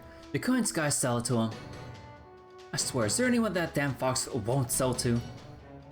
Never mind that now, Muramasa. We got 3 more headed this way. Damn it! We'll never be able to defend the East Gate against all of them. They just keep coming. Some of the Fang Clan soldiers have already made their way past the gates and into the castle. What?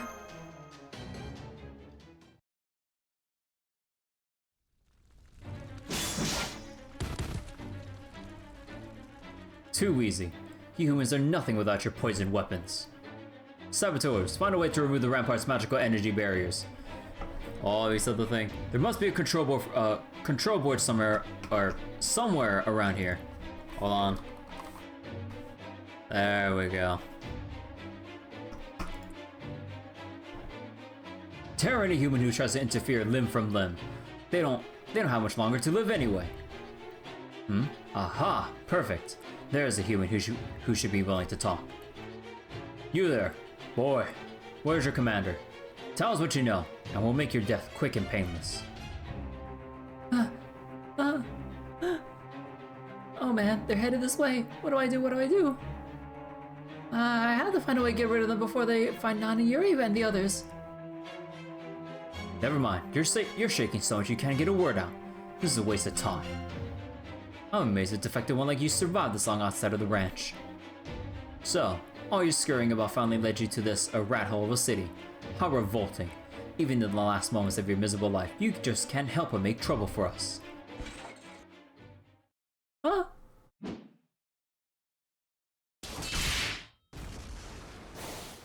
Oh. Get out of here, you horse-faced bastard. Sink into the pit and don't you dare come crawling out of it ever again. Miss Gareth! Whoa, that was amazing! Really? So this is Orange Shield you all gave me look good on me then? You bet it does, but you're already amazing regardless. That was one of the Queen's own knights, and you just sent him flying like he was nothing. Right? Now hurry up and hide with the others. I'll take care of any other soldiers that make their way here. Okay, we're counting on you, Sir Knight. Thanks so much for saving me.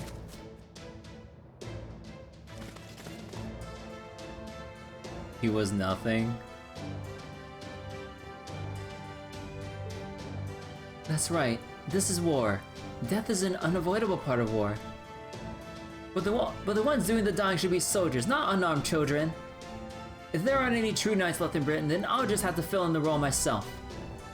Now come on, you cowards. You're not laying a finger on Londinia's people as long as I'm around.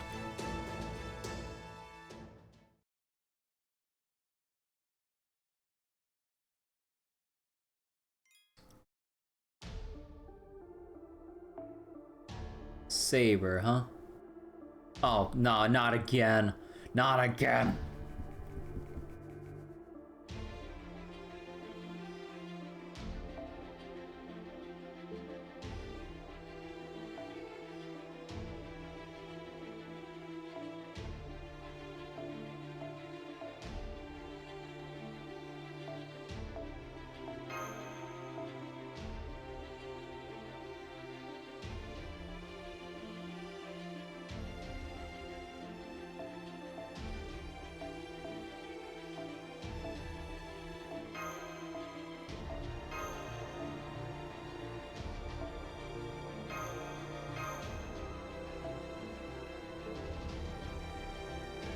Dreaded run for it, servant lock comes all the same.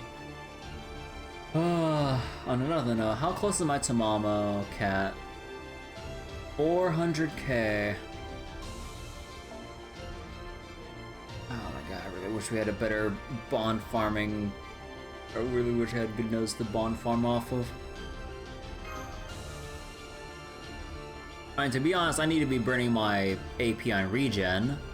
Like, I'd be a lot closer to a lot of like higher bond levels if I actually diligently used up my bond, or used up my stamina, I mean.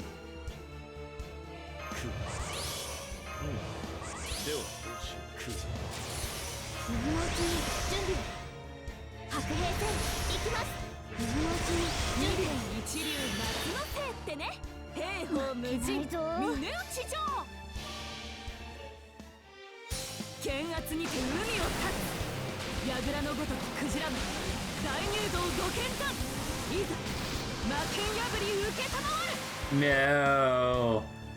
What do you mean it wasn't enough?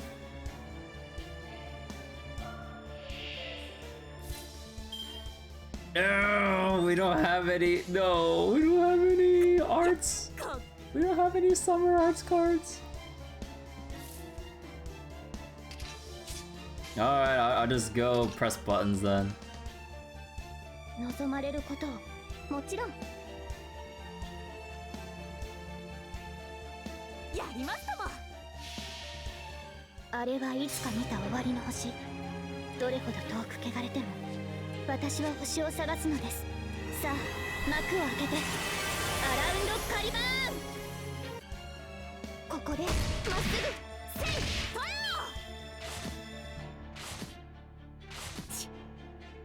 Oh, why can't you hit one more time?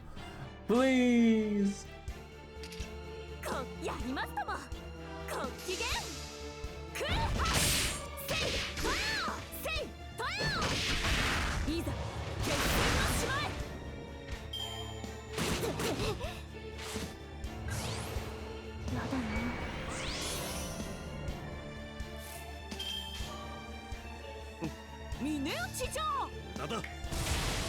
Oh, nice crit!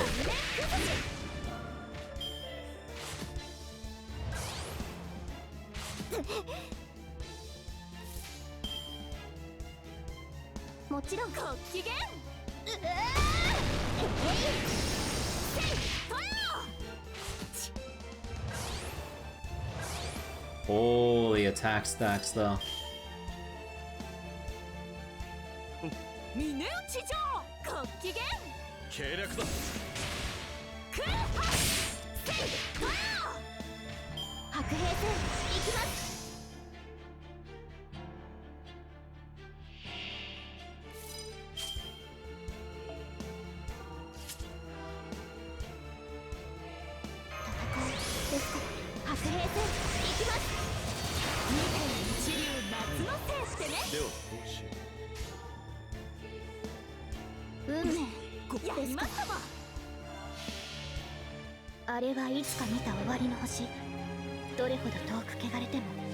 私は星を探すのです。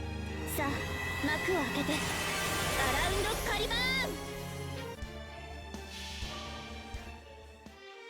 冷やし剣を始めました。ヒューイエーイ。これぞ水かかりの陣、リサナ水天ショ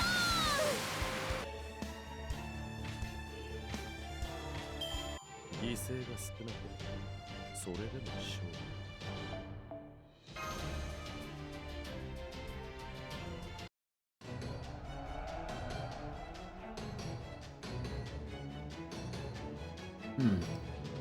It's no use. We can't hold them back. The Round Table Army soldiers are doing their best, but there's nothing more we can do. We're outmatched and outnumbered. We'll have to retreat to Londinium.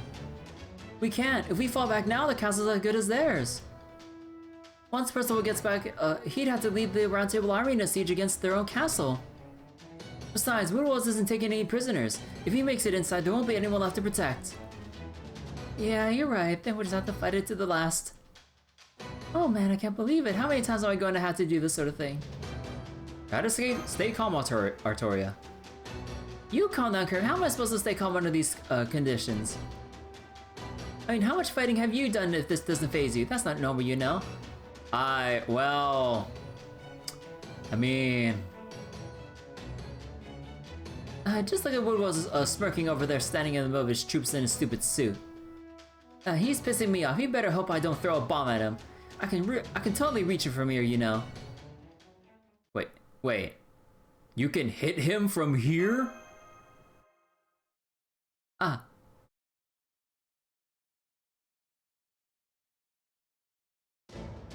That's right, I can. Woodwells is so confident he's coming to the front himself.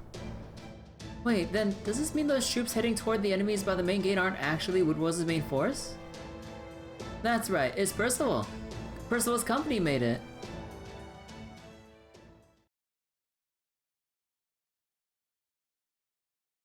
I've killed a lot of people. Just some million, a little bit. No, just a little bit.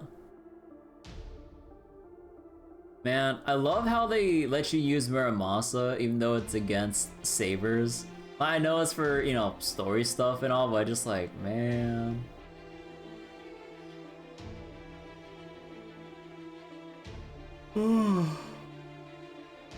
Alright, here we go again.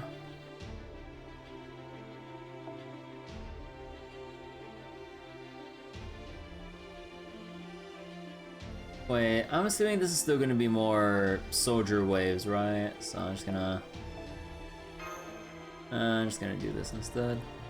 Actually, yeah.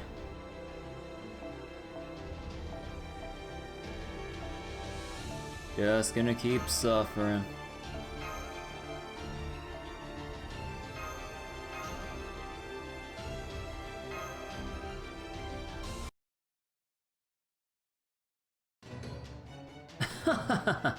That's it. Don't leave a single one of them alive. This so-called army is nothing without Percival. They're no more than rabble. The Child of Prophecy must be hiding in the castle trembling about now. At last, I can finally make up for my mistake in Tintigo and put that accursed village behind me. Hey, you there. Has there been any word from the soldiers who snuck in the castle ahead of us yet? Not yet, sir. We believe they're still busy looking for the Child of Prophecy. Lord Woodwells, may I ask you something? You describe the Child of Prophecy as an evil-looking fairy girl of 16, right? Is there anything else you can tell us about her? No, I don't know what she looks like. I wasn't allowed to attend her audience with the Queen, after all. I see. Well, what about in Tintigo? Did you see her there? No, I didn't. I never even got a look at her as she fled. Well, no matter. I'll find out once the castle is ours. Now, don't let up until the Round Table Army is completely... Whee! Wait, what are those footsteps? They sound like they're coming from behind us. Queen's reinforcements? No, they can't be. This frivolous, insignificant thumping of boots can only be. Lord Woodwells! Lord Woodwells! Percival's forces are attacking us from behind our lines. They're practically on top of us. We don't have time to regroup. I don't understand. You said we wouldn't have to worry about an attack from the rear. What? You're telling me they defeated the Queen's reinforcements? No, that can't be. That's just not possible. All I can tell you, sir, is that they're definitely here, and they're completely unharmed. But our soldiers are exhausted from throwing themselves at the ramparts. We're outmatched now. If we don't do something soon, they'll have us surrounded. What are your orders, Lord Woodwose? We need you to lead us in battle. Surrounded? They have us surrounded? And now you want me to wade into the fray myself? Aurelia, London, have your troops move around the enemy's right flank over by Londinium. Squad 2, make your way over to Londinium as well. Keep attacking the right flank on your way. Squad 1, we'll attack the enemy's main force and take out their commander together before they can rebuild their formation. The Child of Prophecy will definitely take advantage of this opportunity. Now with me! Let's end this fight with the Woodwose's army once and for all. Yeah! We're with you, Commander Percival! It's Percival, he made it! Looks like we don't gotta worry about the ramparts anymore. Now we can just focus on Woodwose's army. You hear what he said, Artoria? I heard, he wants us to come out and fight with them. Are you all good to go? You know it. The Fang Clan's a formidable bunch. We can't pass up this opportunity to rein them in. Come on, Kirby, we're going in for the kill.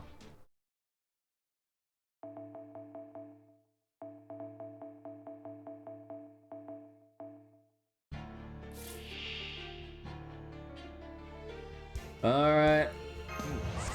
では食う。では水のうちに10ですか。腰が違うのです。腰が And if only I can use my own 豪快にひらめいた。やります。 my own Caster Artoria with the Bond CE. Actually no, the amount of MP I get wouldn't be enough. これぞ水かかりの陣。 Okay, what I should have done was put on Painting Summer and then put it into Momo. Actually, yeah, no, I should have done that. Whatever, I'll just mash buttons. 負けないぞ。罠だ。つむじ螺旋号。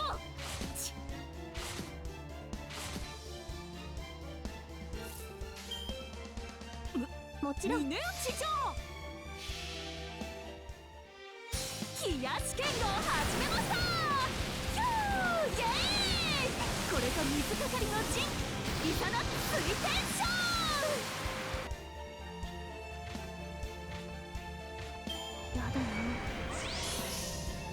Oh, come on, you could have given me like 4 more % there.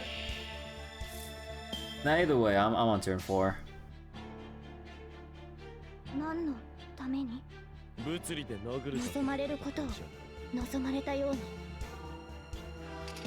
物理で殴る。これぞ大軍師の究極陣地。 Oh man, that triple stun though. あれはいつか見た終わりの星。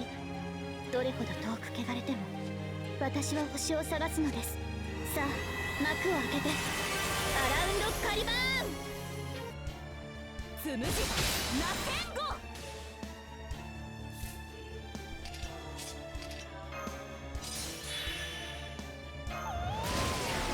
白兵戦今のうちに準備を。いや峰打ち状。 Okay, and now I assume Woodwose is next. これぞ水かかりの陣。イサナ水天将。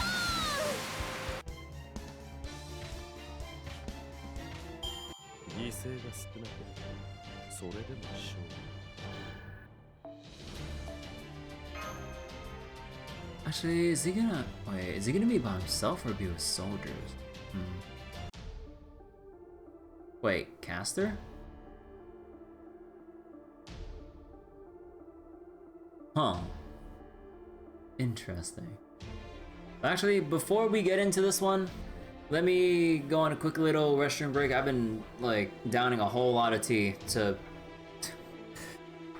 stay hydrated with all this reading so far. So I'll be right back. It shouldn't take too long, so I'm not gonna like switch the scenes or anything. So one quick moment.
Alright, I'm back.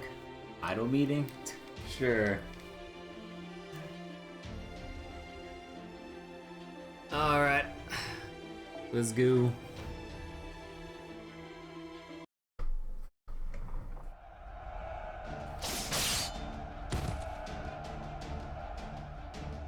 It's over, Woodwells. We've got you completely surrounded. This can't be happening. How'd you get here so fast, Percival? How'd you shake the High Queen's reinforcements? Did you have help from the King clan? Reinforcements? I'm afraid I don't know what you're talking about. You figured out our plan to attack from behind your lines and try to capture Londinium before we can act. You nearly succeeded, but luckily, the others managed to hold out long enough for us to make it. That's all there is to it. Now, please surrender, Lord Woodwolves. If you surrender, I promise you'll be treated as well as a prisoner of, or as our prisoner of war. We have no wish to spill blood unnecessarily. Our only enemy is the Queen. Impossible. You say you never even saw the High Queen's reinforcements. Then that would explain how you got here so fast, but no. It can't be. Can't be right. Can't be. That would mean the High Queen has forsaken me. And she would never do that. Oh, that does it. To hell with propriety. How dare you mock the High Queen's trust in me? Oh my god, is he going Super Saiyan on me? Oh shit. Oh. Holy shit.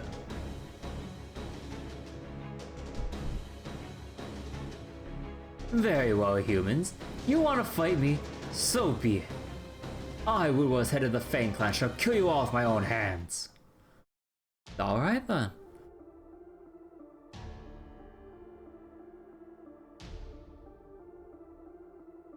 Man, get the fucking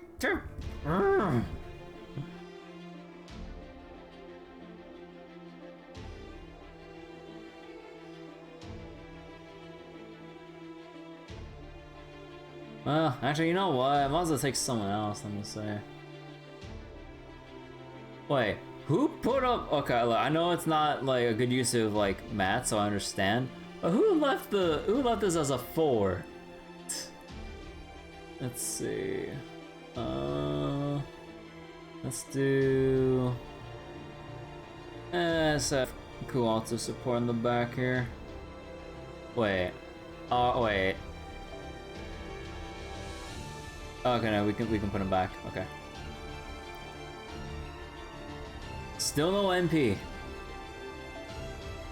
Okay, let's see. Boom, boom, boom. You know what? We'll do Summer Murasaki.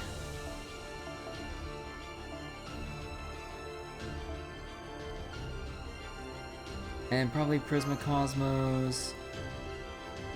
Actually, let me double check Summer Murasaki's kit again.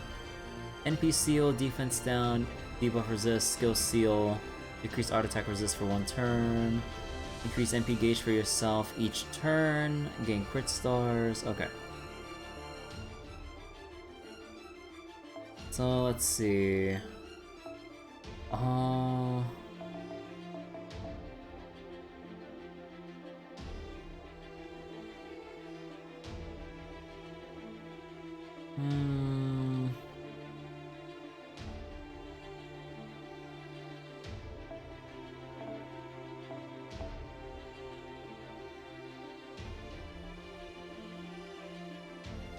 Who would we put as a little backup here?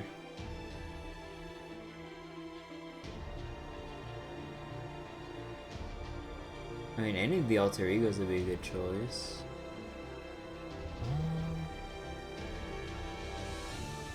Well, I think it's gonna go with the good old default. Get in here, Kentucky. Okay, so we'll do this one for Murasaki. What will you have? What will Kentucky get?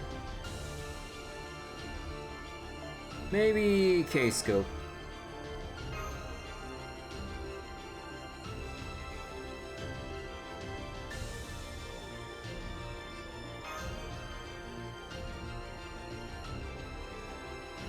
It's time. It can't be that bad. For pain? It can't be that bad. What the fuck? 大丈夫。落ち着いて。普段通りに。 Immunity to poison, burn, gain resistance to all attacks, and apply sure hit at the end of each turn. Increase crit rate, restore HP at end of turn, immunity to charm. Okay. Oh shit.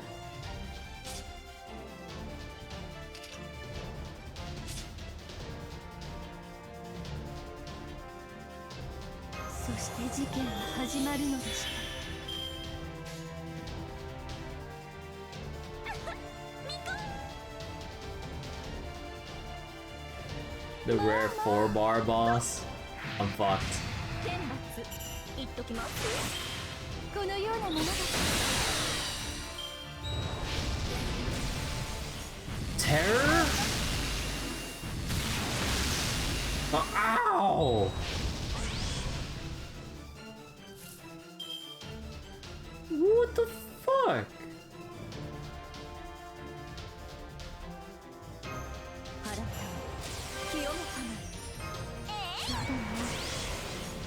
I'm just gonna have to start using stuff right now. Alright.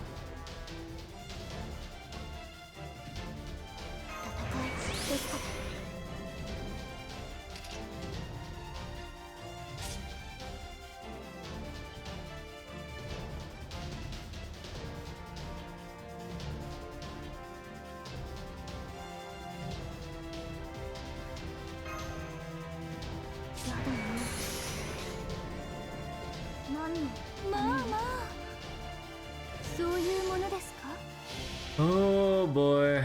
それはいつか来る兆しの星。誰に呼ばれるまでもなく、あなたは星をかざすでしょう。アラウンドカリバーン。 At least I have some Murasaki. Oh yeah, wait, how much health did you recover again?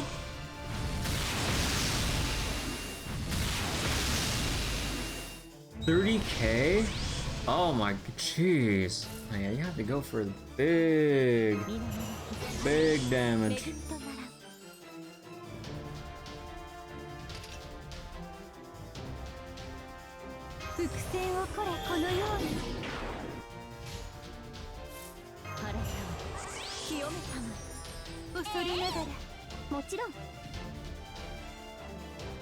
Wait, what was this command code again?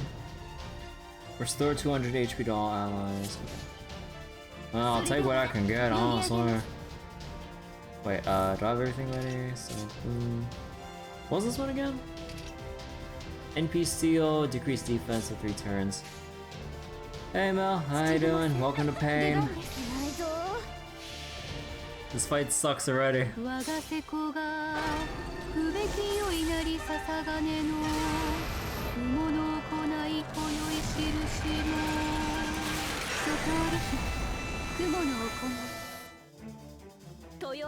Oh man, the NP gain is terrible.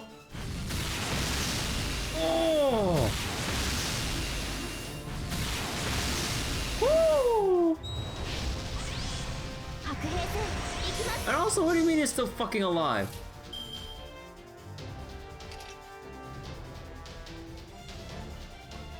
I should have actually blown everything. Oh shit. The healing does wonders. Yeah. Son of a bitch, dude.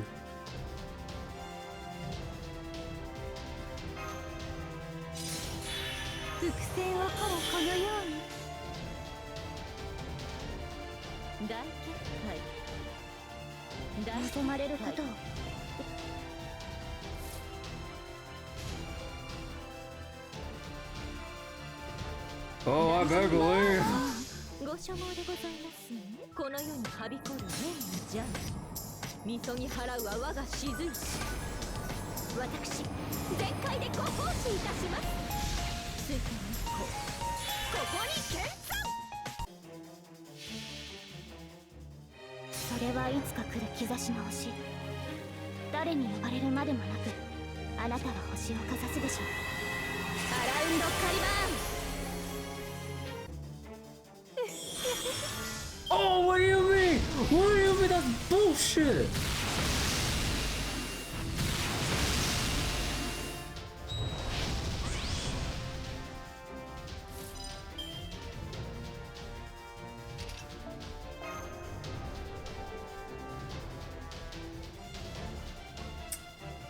Oh my god. Ah.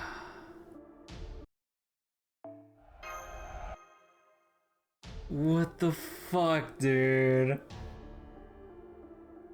Okay. I'm bankrupt, please.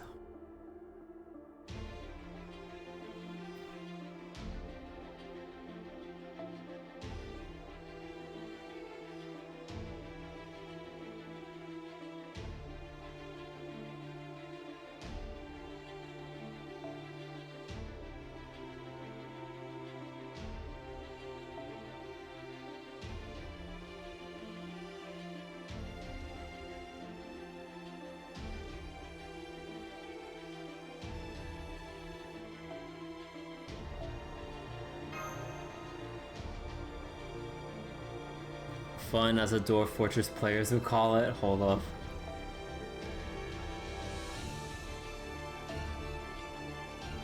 Oh my god, okay.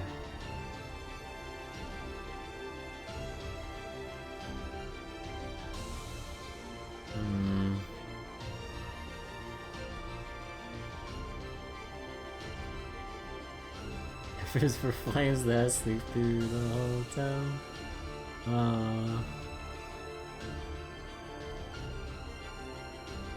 Uranium bombs.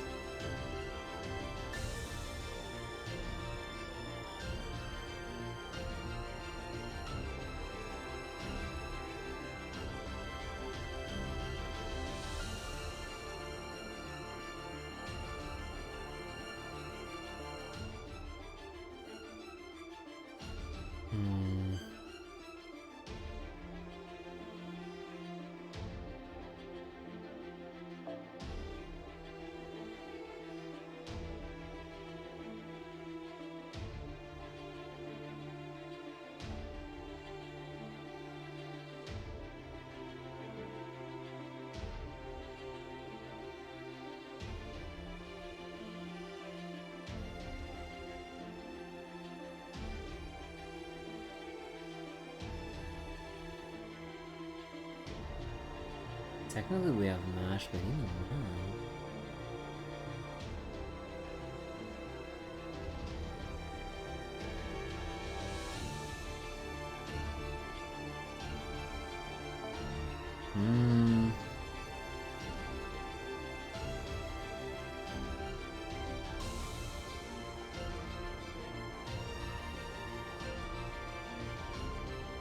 I'm not sure how much that decreased attack will actually help.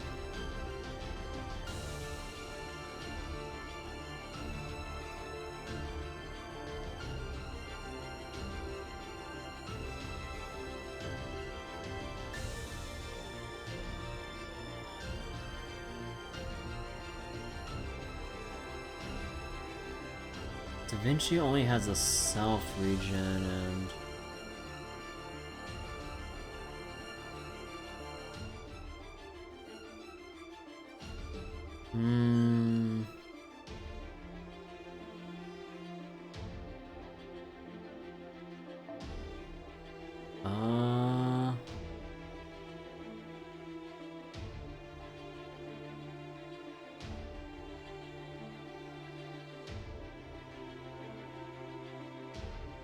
apply target focus to everyone except for the selected ally.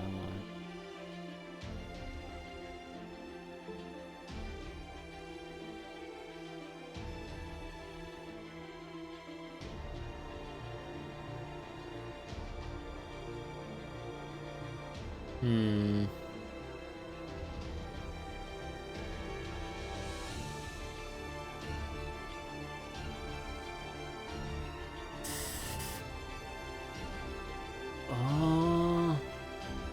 And he gets sure hit too.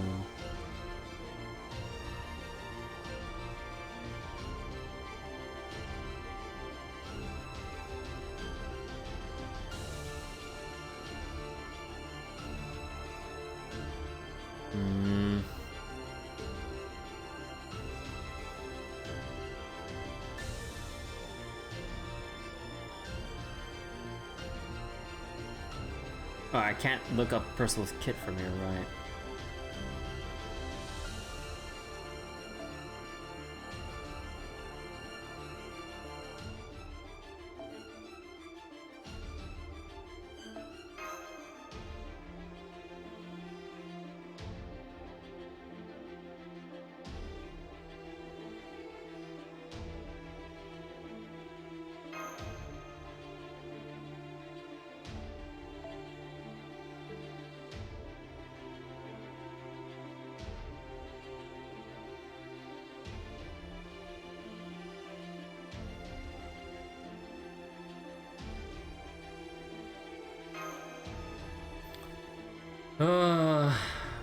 Alright. Oh boy. Can't wait.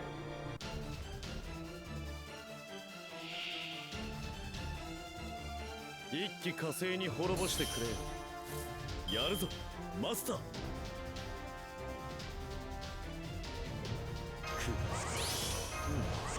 では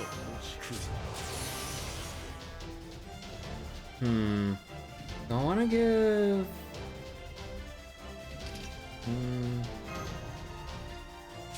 Yeah. And then switch back.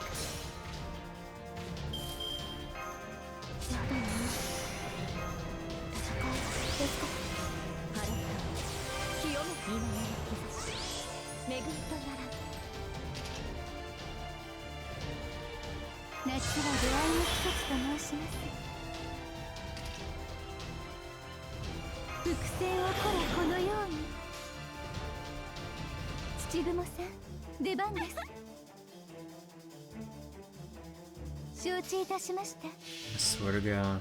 土雲さん、こちらへどうぞおいでなさい。生命様の言いつけ、外歩き雲の行い。 Oh my God. よいしょ。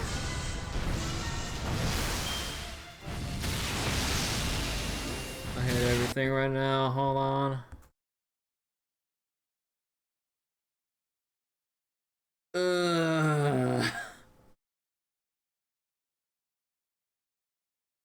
Am I having fun with the Grand Duke? Yeah!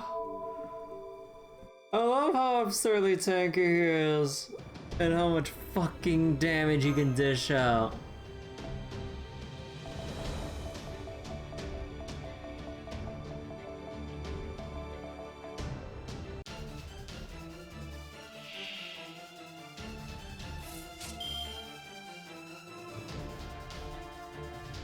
Man, that like all attack resistance is like freaking crazy, dude. 伏線をこれこのように。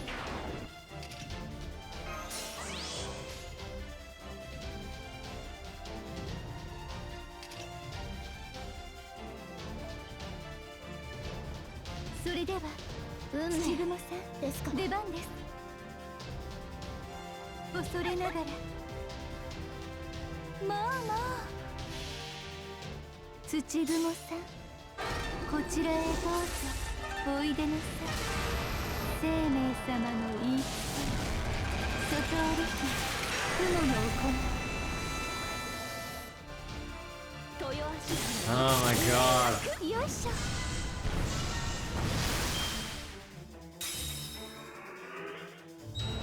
Starring. Wait. What? What do you mean it resist?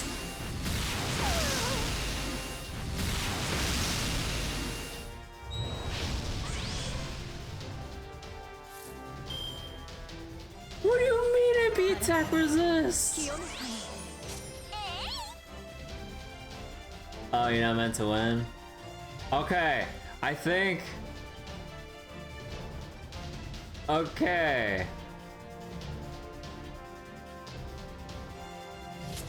So, okay. Thanks for confirming. Fuck this game.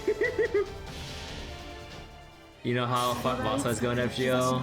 2 fights at least? 誰に呼ばれるまでもなく I withdrew on the... Wait, I drew from the battle last time I survived? Oh my fucking god, dude. この世にはびこるみそぎ払うは我が静い私全開でご奉仕いたします Fucking scripted fights, dude. ここに剣山豊足に Man, at the very least they should have just ended it right on the break.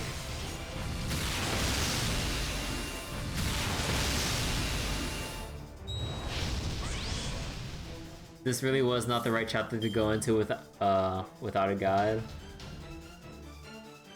Alright. 土雲さんそういうものですか我が瀬古が不べきを祈り捧が Breaking his bar makes the fight harder. Yeah, the NP resist. How much of a resist is this now? So we went from like 150-ish. 500! Oh, it's 100% resist, and then we only have a 500 guaranteed from waiver.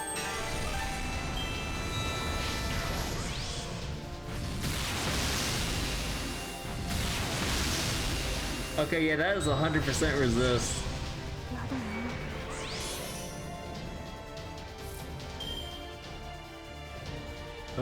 There's a lot of weirdly technical fights in this Lostbelt more than other ones. Yeah. Oh my goodness, fuck everything about this. 承知いたしました天罰言っときます Oh wait, 50% resist, NP resisted 50? Oh. その向こう Tamama!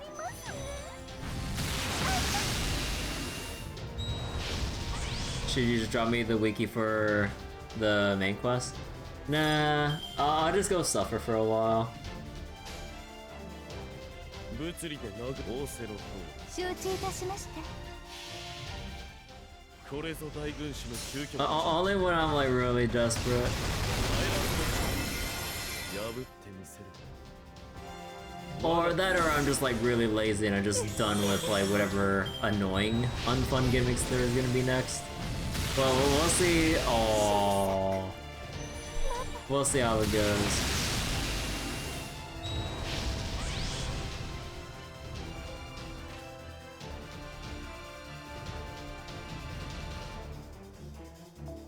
Wait, zero everything?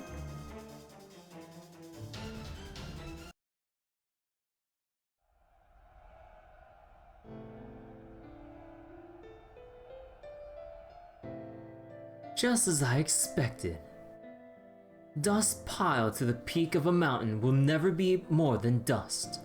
Wars are fought between fairies with true power. Soldiers only exist in Her Majesty's Fairy Britain to give otherwise useless fairies something to do. You pissants could never hope to kill someone like me, no matter how many of you there are. You know it's a scripted battle will only cost 5 AP. I mean... Okay, yeah, I should have seen that warning sign too. Now then, staying in this form uses a lot of energy, and it's left me a bit peckish. Forgive me if my table manners are lacking. I have to do something.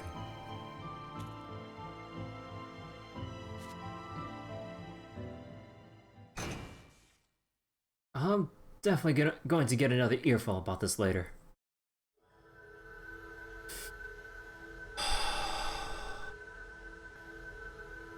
Oh-ho? He really does have the power of a king. He embodies the beauty of the wild itself. Truth be told, we humans should never challenge him in the first place. But I've come too far to let it end here. Hear me, sacred spear, and pass judgment on mine actions. Oh, you can see the veins going across his face. Cliffhanger!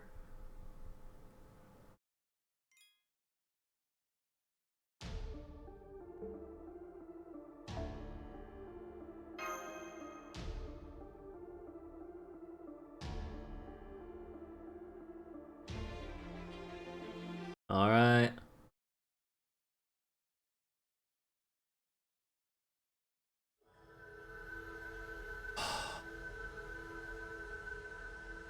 Huh! Hear me, Sacred Spear, and pass judgment on mine actions.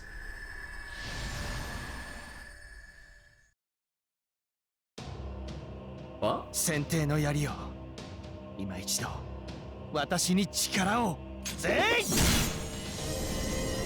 Whoa.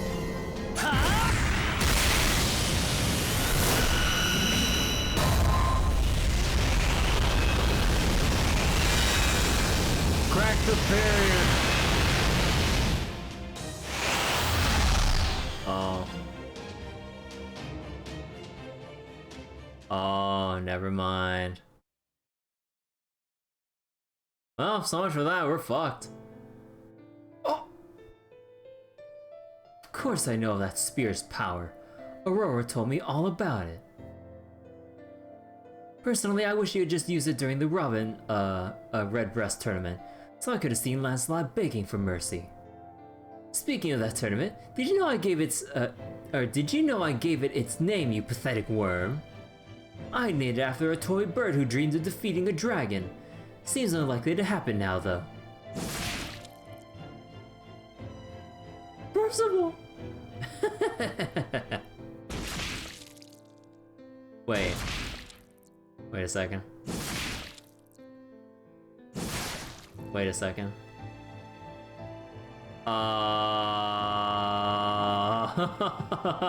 Wait a second.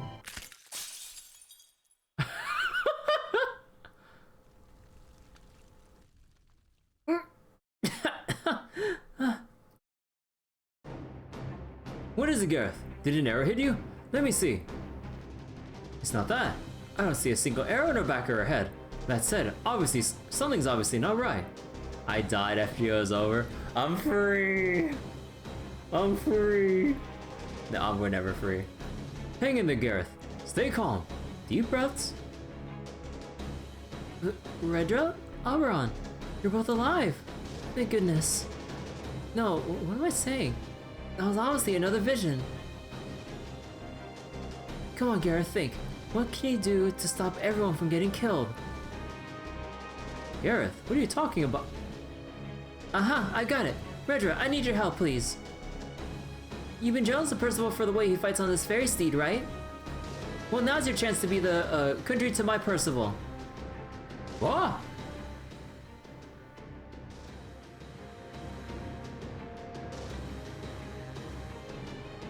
I'm definitely gonna get another earful about this later.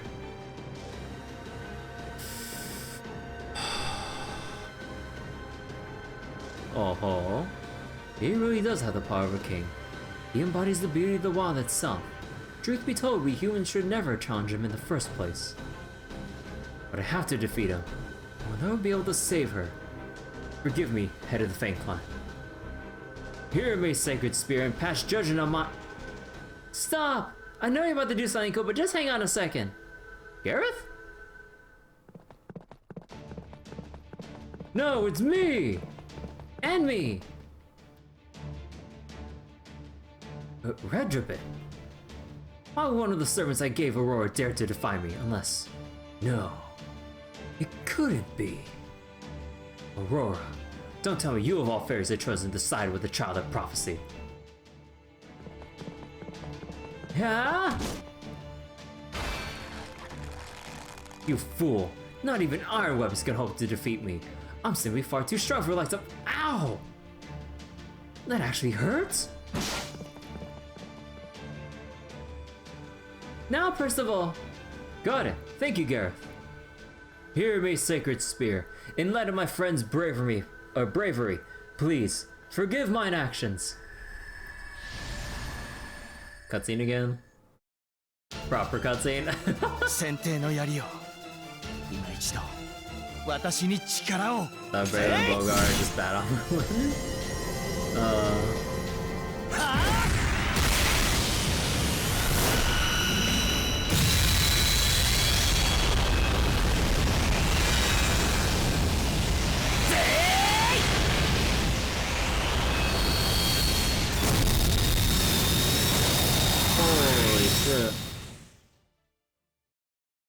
Fang Clan just sucks at finding and keeping love.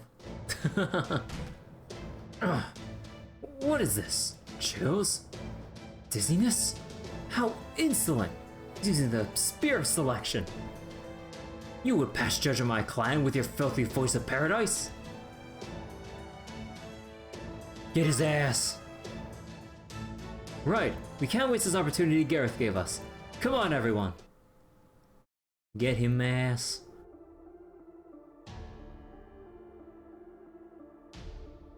Oh, finally, jeez.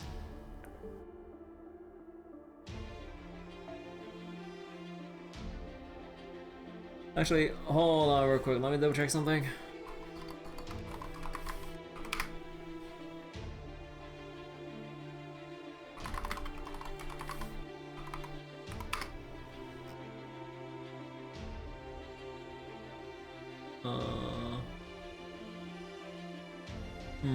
Do I want to use Percival? Even though, like, actually wait, does he get specific main story buffs for this moment? Ah, fuck, you know, I'm sick of this shit already. Just, oh wait, can I not move him? No! Wait, I can only use his MP once? Oh, I have to use his MP. Oh, I was like, that kind of explains why I was like, wait, I can't move him? Oh.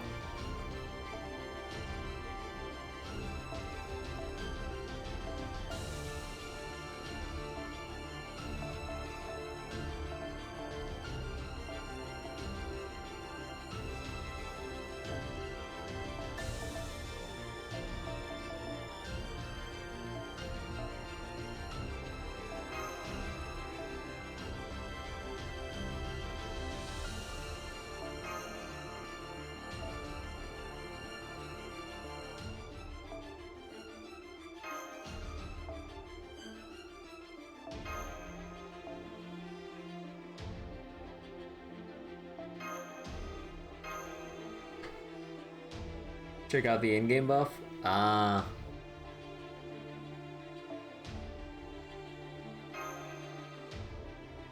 Oh wait, up. There we go.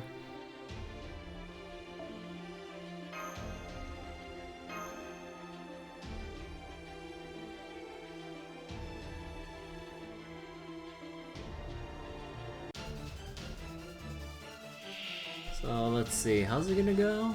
大丈夫。落ち着いて。普段通りに。 Wait, what the fuck? Increase attack and arts card effectiveness and apply a state that removes King of the Fang and loyalty to the Queen. When attacking with Noble Phantasm and NP seal yourself. One who has reached human limit. Ew.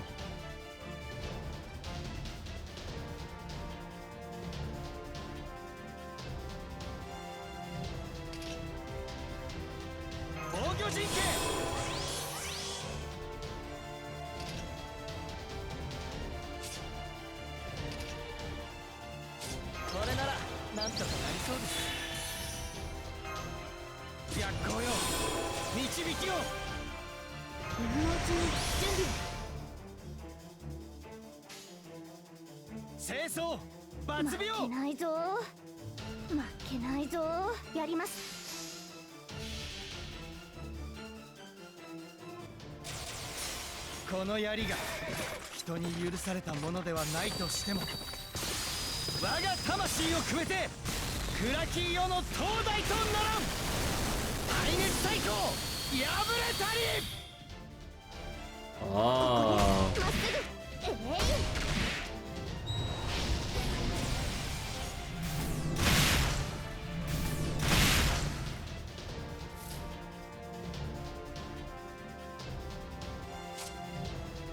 And permanently NP sealed.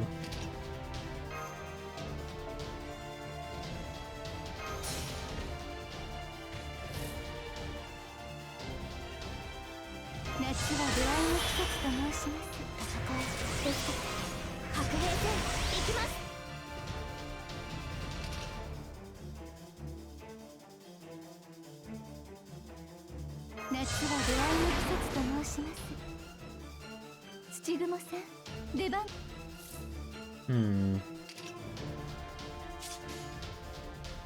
そういうものです Should we go with this? Good lord, his name is long? Yeah, it's like A-Ray, something, something, 誰に something. 惹かれるまでもなくあなたは星をかざすでしょうアラウンドカリバーン A-Ray 100 species Grand Duke of Waste Heat. くべきよいなりささがねの無物を行いこよい印のそこりく雲の行い Jeez! Look at that MP game! I didn't even have like the rest of the stuff on. Like, good lord! Wait, actually, let me double check Murasaki's like NP details again. Wait. Oh, right, it's only 3 hits. But even then. Time for loops. Unfortunately, we have an issue. There's a distinct lack of art cards. 承知いたし So 3 meaty hits? Yeah, but the thing is like it only generated up to like 19%. Like what the fuck? That's like nothing. Alright, let me see. Let me go. Okay, I suspect something funny is gonna happen, so I'm gonna do this. Actually, wait, how much damage did my did the MP do again? それでは Well, either way. 負けないぞ Sarcastic Sartorius skills? Oh yeah. But I'm just talking about like it looping just by itself. Oh wait, right. I didn't put on the MP gain stuff. そこりく雲の行いやったよいしょ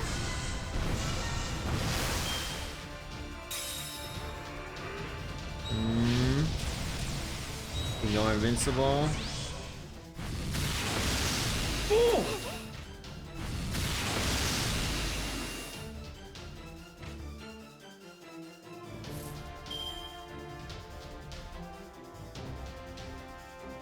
Ah, fuck.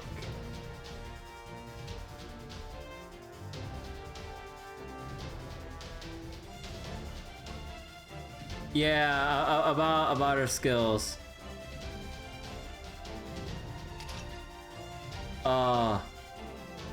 Oops.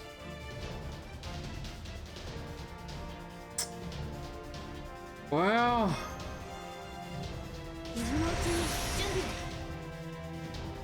I would have had him otherwise. Yeah, alright. Let's see if I can salvage this. あれはいつか見た終わりの星どれほど遠く汚れても私は星を探すのですさあ幕を開けてアラウンドカリバーンよいしょ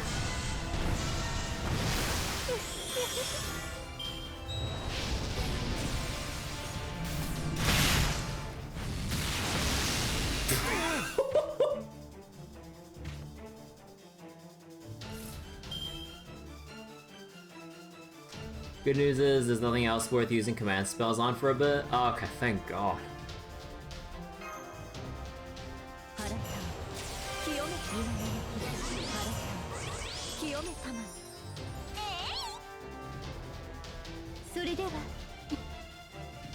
Actually, no, this is definitely gonna kill anyway, so probably just work on this. Oh, well, I say kill, but I mean break the bar, I mean.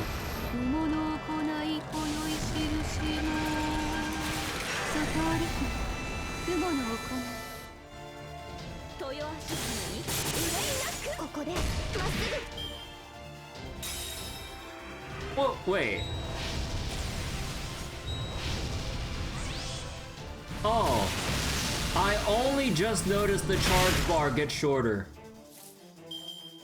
I was like, wait. It didn't cross my mind when it went to 3. But I'm like, wait. I was like, why is it 2 now? And I'm like, oh. Ew. I'm dumb. 3!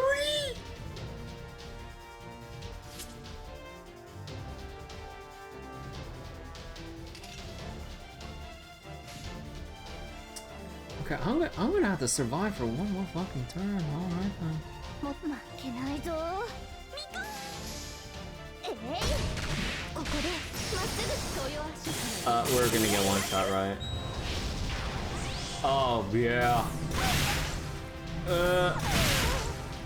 No.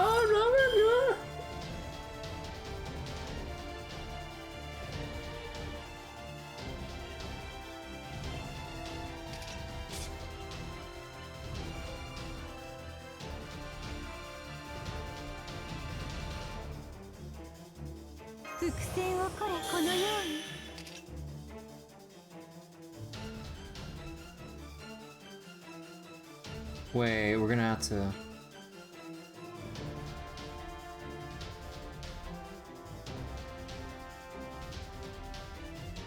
Okay, wait.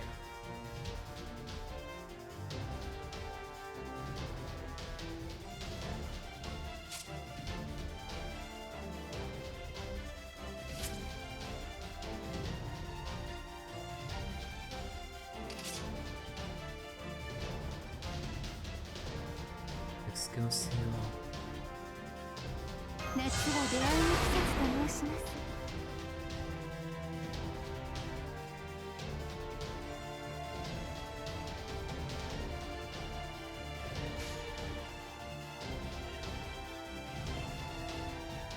望まれることをそういうものです。We'll go.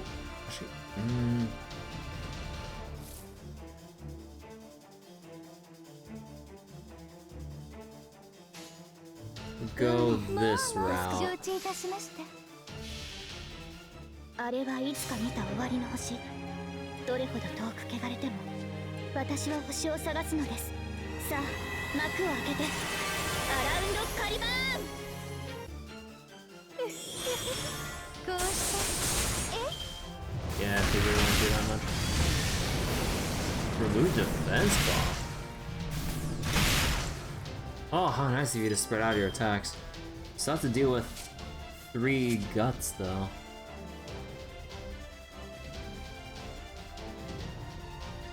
How much guts are we talking about?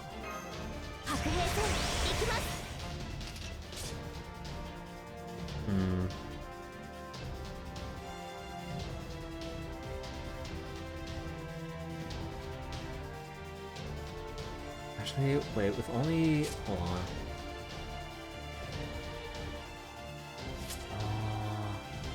Will that be enough?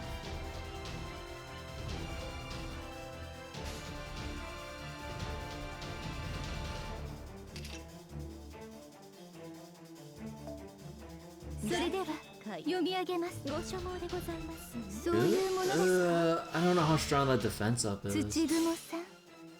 こちらへどうぞおいでなさい生命様の言いつけ外あり日雲のおこ Wait, was that?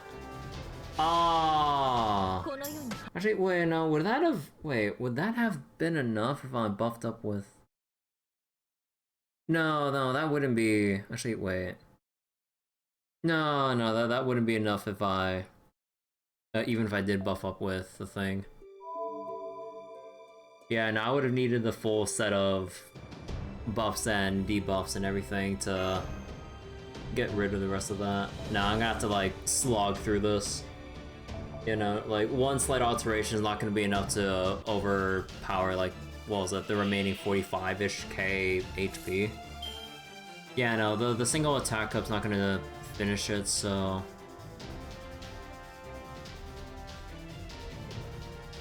Actually, even if I... wait... Even if I brave... Actually... Maybe I could take 1 guts off if I brave chain it with the attack up? Yeah, I think that's what I would have to do. Like, because I want the cooldowns to line up though with Tamama, but I think we're gonna have to just hold off on that.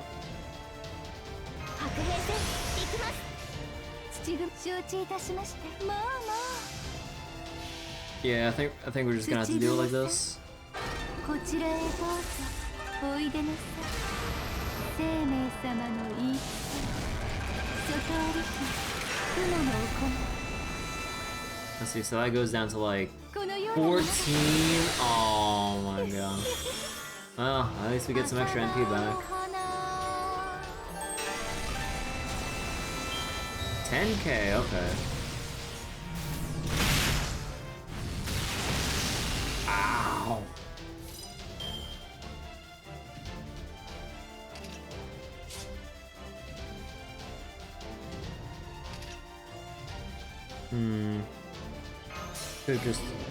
Could just go stun him now and lower his defense for 3 turns, so that should be enough to just get some extra hits off. Actually, should be able to just do it like this, right? Let me see. Yeah. Yeah.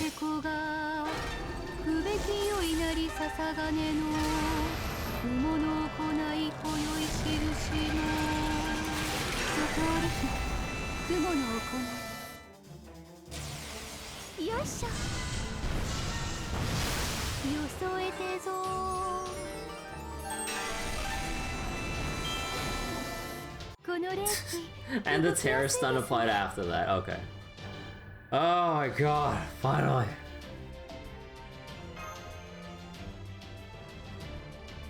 I'm glad I gotta bust out Summer Murasaki for this, but with the additional thing of being forced to use Percival. Oh, jeez. Ah! Impossible! Impossible! I'm a Grand Duke, the head of a clan. I can't be defeated by humans. This will never stand. Never! He's getting away. He's headed for the River of Tears. Damn it, if we lose him now, we'll never get another chance. Somebody go after him. It's no use. I can't even catch my breath.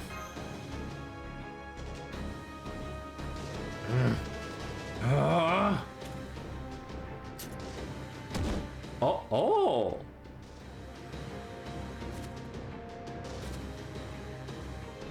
My demonic blood. The bleeding won't stop. Can't last much longer. Stay away. Stay away from me, you lassie good for nothing. Where would you be if it weren't for me? Did you forget how I chose you? You were just another piece of human trash before I found you. I saw your talent for fighting. I recommended you. I know that. I know I wouldn't be here now if not for you, and I'm grateful to you for that. You saved my life, yes, but I still have to take yours. Forgive me, Duke of Oxford. Stop it. You can't kill me. You can't kill Britain. Without the Fang clan, who will be left to protect it? Stop. Stop!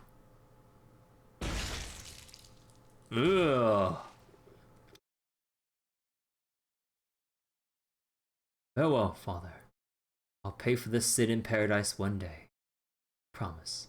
Father? Oh.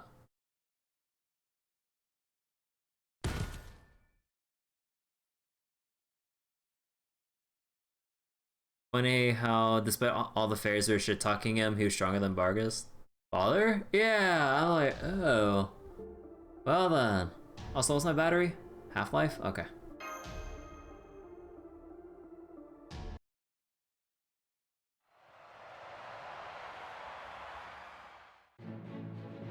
Wood was his army's on the run. The battle's over. All non-combatants come out can come out from hiding. All medics assemble at the main gate. Half-life, more than what Woodwose has now. Any enemy soldiers who surrender peacefully will be taken to the site of our future Western Residential District. Those who wish for a visit, please speak to the Kenwood Brigade. I repeat, Woodwose's army is on the run. Victory is ours!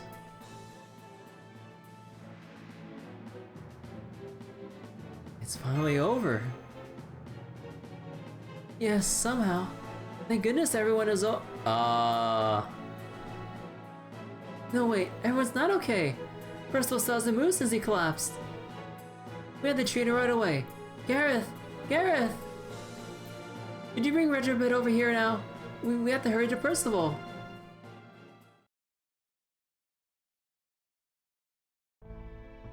Woodrose died in battle. Around 20% of the Fang clan attackers have surrendered, and are now POWs of the Round Table Army. The rest fled toward Oxford. Without Woodrose to lead them, I doubt the Fang clan will continue to function as an army. We made it past the second big obstacle, though not without a sacrifice. I'd say that takes care of most of the obstacles here in the south. What do you think, Count? I'd say so. I think we have enough of a foundation here to make a move on Camelot if we have to. Artoria's rung 2 bells, and with her companions, she defeated Woodrose. And most importantly, it's wonderful how she didn't mistreat the Fang clan after winning. She didn't pursue the fairies who fled, and she's treating those who surrendered with care and respect. She truly embodies the Round Table Army's vision. A world where humans and fairies can coexist in peace, free from the Queen's oppressive regime. I'd say this puts the Child of Prophecy on, at minimum, equal moral footing with the Queen. That's right. We have no desire to kill all fairies. We had no choice but to fight Woodrose since he aligned himself with the Queen, but the Fang clan's still essential for keeping Britain safe. I can't imagine Norwich is the last we'll see of the Great Calamity. And no matter how strong they may be, the Tomlin are still just individuals. If there's going to be a large outbreak of Moors, then we'll need the Fang clan to combat them. So once the Round Table Army regroups and officially occupies Oxford... Indeed, the question is, who will lead the Fang clan? Percival would be the best choice if we hadn't been the one to kill Woodrose. The Fang clan won't follow him now.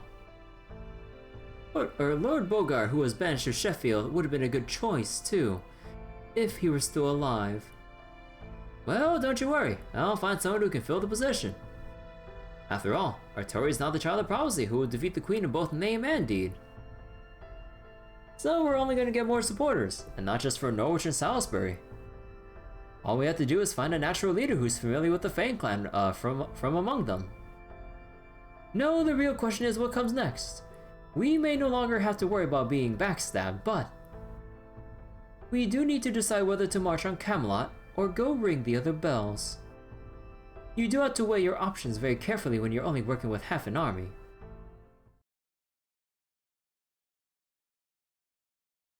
Round Table Army medical tent.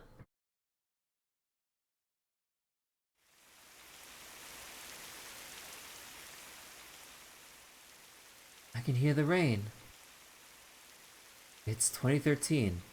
I still live in Salisbury Cathedral in the Salisbury Cathedral rearing house. It's my birthday. It's a happy day. Today I was chosen from among many other candidates to wield the Spear of Selection.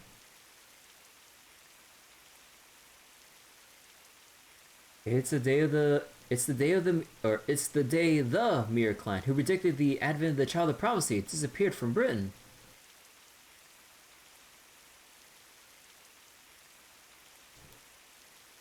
Half an army more than... Oh my god. Kicking him while he's already dead. And... Oh.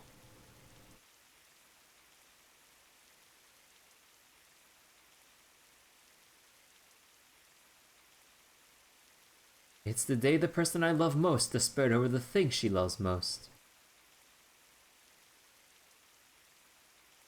How to kick something floating downstream?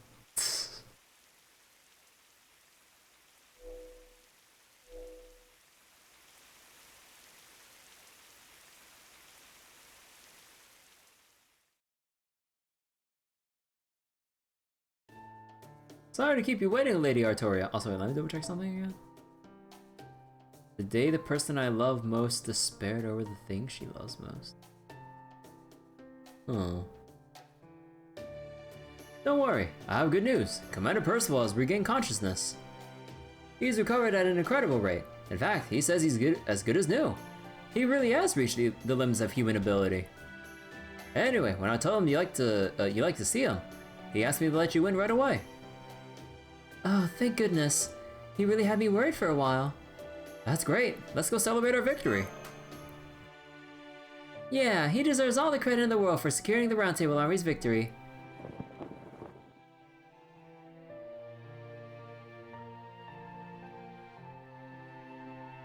Thank you for coming all this way, Artoria. Kirby? Did you do something with your hair? The soldiers already told me what happened after I collapsed. I'm so relieved the battle ended almost right afterward, and with no more loss of life. The Round Table Army did a great job living up to our ideals. We may even still be able to make peace with the Fang clan. Is something wrong? Why do you both look so shocked? Oh gosh, you're not worried I'm a ghost or a nightcall or something, are you? Come on! You know we humans don't stick around like that once we die. I'm perfectly fine, as you can see, really. When you get right down to it, my sturdiness is all I have going for me. How do I put this? You don't look perfectly fine at all. What happened to your hair? Huh, what about my hair?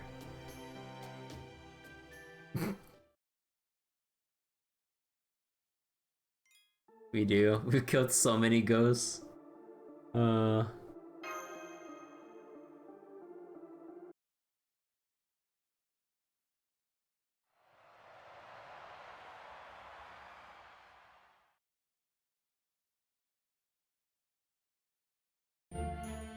Teehee, all those cheers I'm hearing throughout the city must mean the Round Table Army won. Now that all the Salisbury is firmly on the Child of Prophecy side, I can openly welcome Artoria anytime. I do feel a little bad about Woodwose, though. I know I accepted Oberon's request to keep him occupied while the Round Table Army advanced on Norwich, but I can't help but wonder if maybe I went too far. Still, he was just so cute being all shy that I couldn't help myself. Wait. He was just so cute being all shy. Oh my god. It's not your fault, Aurora. Woodwose lost because he wasn't strong enough, that's all. He took Morgan's faith in them at face value, to a fault. He was also overconfident in his powers in A-Ray. He should have taken the humans more seriously.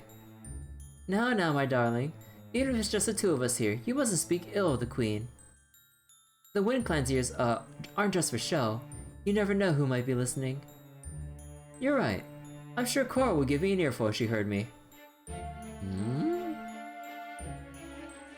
Where is she now, anyway? Isn't she your right hand? Cora went out to greet the envoy from Gloucester. It seems Mirian has a special message for me. I can't wait to hear it. Mirian's always been on top of the hottest trends after all. So she must be planning a very special event to commemorate the Child of Prophecy's victory. What about you, Aurora? Are you going to accept Mirian's invitation? Well, of course, Mirian is one of my dearest friends. I'll always be there for her. You'll come with me too, won't you? I couldn't possibly go without my knight. Good point. I can't let you fend for yourself in Gloucester. First Beryl, Aurora, what is it with people talking to people we can't see? Yeah, I'm so curious. I'm so curious who they're talking to. Oh goody, then we'll have to find a lovely new outfit for you. My knight. Outfit? The usual armor would positively terrify the other fairies. What about this dress? Or maybe this one? I can't wait to see how adorable you'll be. Goodness me, you really haven't changed a bit since we first met. You're my precious treasure, the most darling princess of all of Britain. I love you so much.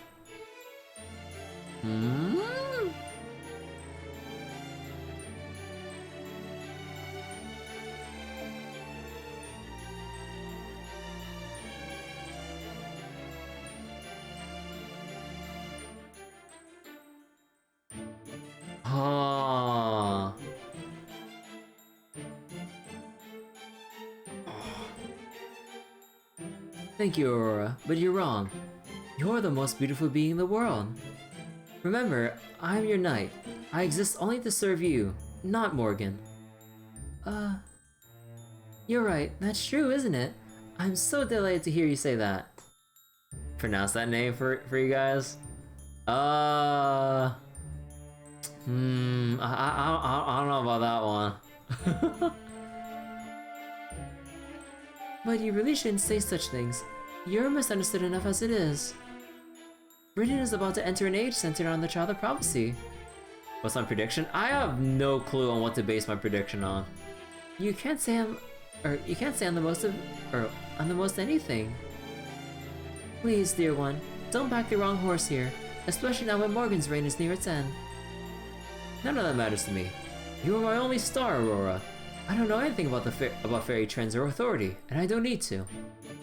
As long as you're all right, that's all I. Oh, you really are still a child, aren't you? But then again, that might make you the purest judge of our child, or the purest judge of the Child of Prophecy's character. Please, I'd love to know your thoughts.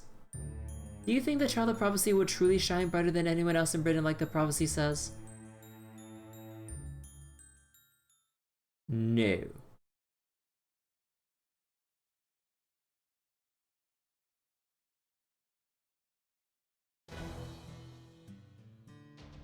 Lady Knocknare, you received an invitation to a ball from Miriam of Gloucester. What would you like to do? Huh? She wants to throw a ball now of all times? Ah, I see. She just wants to toad the Child of Prophecy. She's still just as nasty as ever, I see. Tell her the King Clan will not be attending.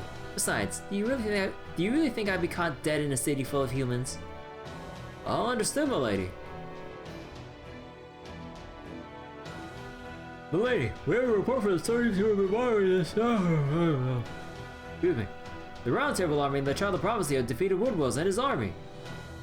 The Round Table Army lost a fifth of their forces, but they've also been getting more than enough new recruits to make up for that. We expect them to finish training the new troops and go on the advance in about a week. I see. So, Woodwells is all bark and no bite after all. Alright, if nothing else, this means one of Camelot's walls has fallen. Tell the other officers we'll be crossing the southern border as soon as the giant course finishes training. Woohoo! Pardon me, my lady. But I just can't contain my excitement. At long last, we're about to march on Camelot. We're just getting things ready. This plan has been in the works for 1,000 years, since the last of the King Clan put it in place. Make sure neither of you nor the other officers get ahead of yourselves. Though, of course, if you're eager for a punishment that's simply out of this world, I won't stop you. Oh my god. Just make sure you're ready to be turned into chocolate and skewered on my stiletto heels for at least 1,000 years first. Understood, my lady. Not a single one of the Northern Fairies will make a move until you say so. So, those kids really beat Woodwells, huh? Morgan's most powerful guard, the Aira who defeated the King of Moors and who's way more trouble than the Tamlin. Heh, nice job. I'm actually impressed. That's the kind of competition I'm looking for, Artoria. If you're going to compete with me for the throne, you have to be able to make a good fight for it.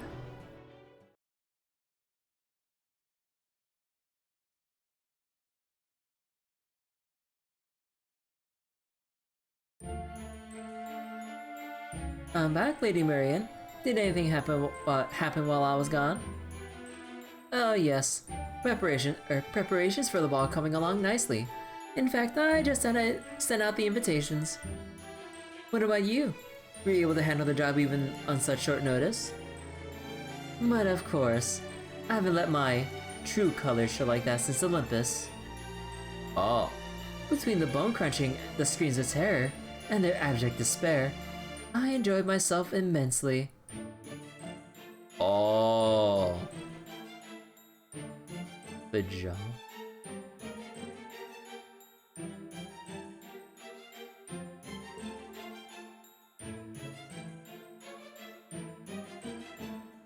Of course, it also seems Woodwells is no longer with us as a result. Well, that's hardly my concern. I'm sure the Child of Prophecy and the Kallians came through just like they always do. Much as I loathe this expression, it certainly does seem like that a cornered rat will bite the cat. At any rate, are you quite sure you're okay with this? That's another clan leader gone for good. True, it's too bad about Wood Woes. I never thought he'd die in battle against humans of all things. But the Fang clan is still alive and well. If the stragglers are hiding in Oxford, they won't be so quick to join the Round Table army. They need time to regroup, so I'm gonna give it to them. Britain's guardians, the Fang clan, the one deterrent that will free us from relying on the Queen, is mine. Aww. I'm not going to let the Child of Prophecy have them, much less an outsider from who knows where. Then would you mind if I take a leave of absence for the time being? I've been very curious to follow up on the lead Lord Oberon gave me about the dragon remains, you see. Wait.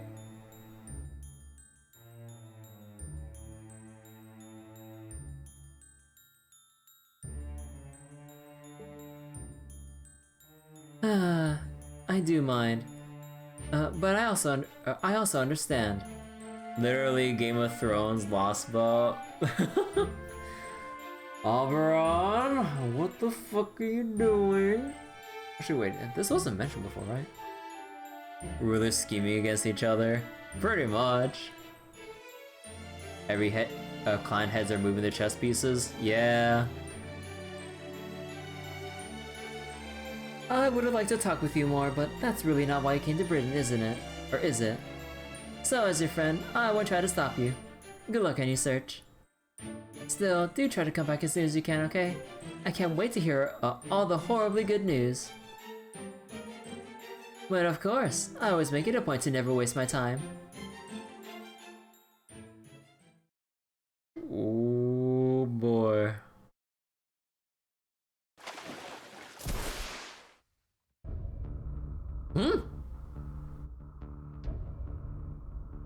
You can't kill me. You can't kill me. Who the hell do you think I am? I'm the son of Grand Duke Waste Heat Rhineneck. I'm the warrior who defeated the King of Moors in the war. I'm the pride of the clan that has protected Britain alongside High Queen Morgan longer than anyone.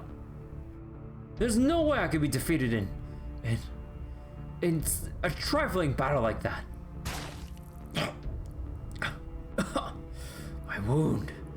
My wound refuses to close. That insolent Percival.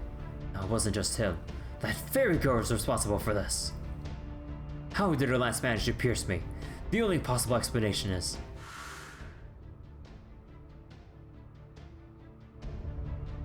No, it's not just that.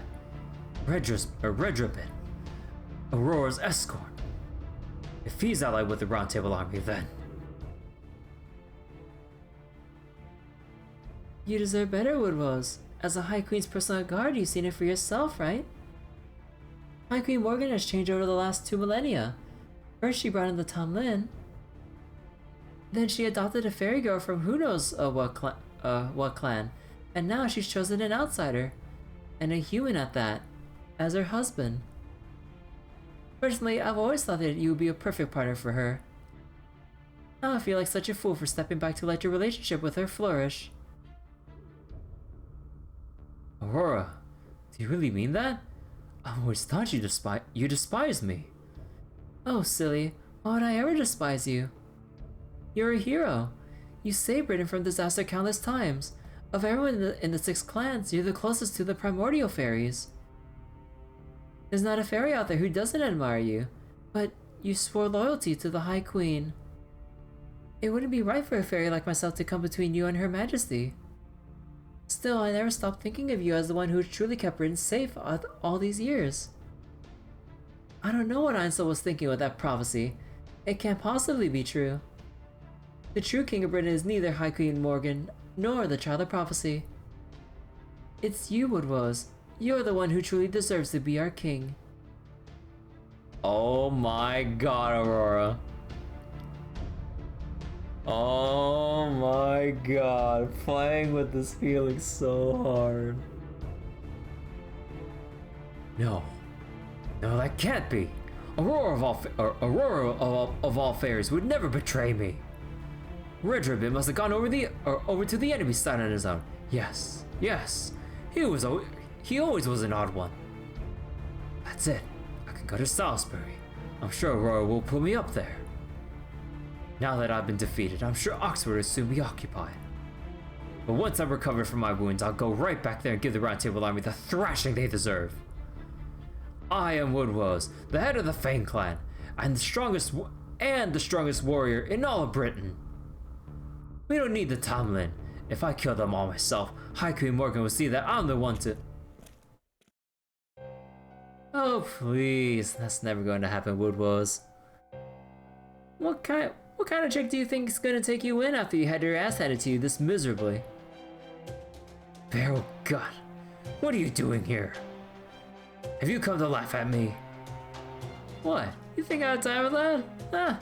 I swear you got muscles for days, but nothing between your ears. That right there, why Morgan's lost, or that right there is why Morgan's lost all faith in you. When are you gonna get through your thick skull that you're yesterday's news? What are you saying, you bastard? No, never mind. Shut up. Just shut up. You're wrong. Her Majesty would never. You still don't get it? Here, let me spell it out for you why Percival was able to sneak up on your forces. The High Queen never sent any reinforcements. An overgrown mutt who can't do what he's told and go sniffing around other women is an obstacle, not an asset. Oh.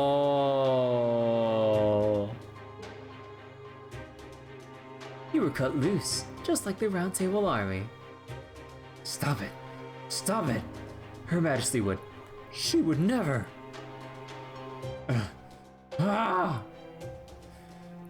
Now, Tristan, do it. Heal him. You got it.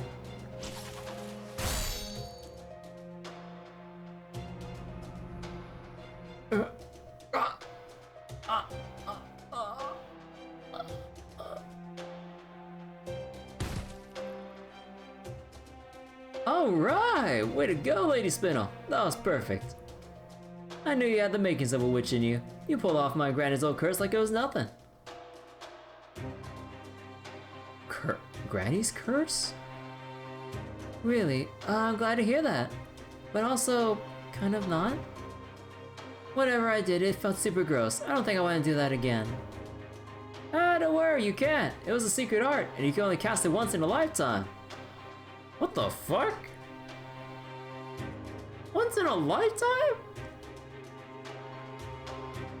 Because casting it literally rots your soul. If you want to try it out, best let someone else do it. Oh. What? Oh my god. It felt super gross. Oh my god, Barrel. Bro. So from assuming this actually does have an adverse effect on Lancelot. Oh god. Barrel's from a family of horrible witches? Huh. Now here, let me have that, princess. It's still beating pretty strong, right? He's both by nature and nurture? Yeah. That's not the kind of thing you should be carrying around with your beautiful fingers. Okay, I really like the way this thing feels, but if you insist. What is it anyway? Wood Rose's liver or something?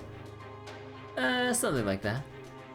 Remember when I told you about how proper human history witches can turn into animals? There's a lot of pieces that go into that spell. It's not the kind of thing you can cast in a day. But where there's a will, there's a faster way. Like so. Huh?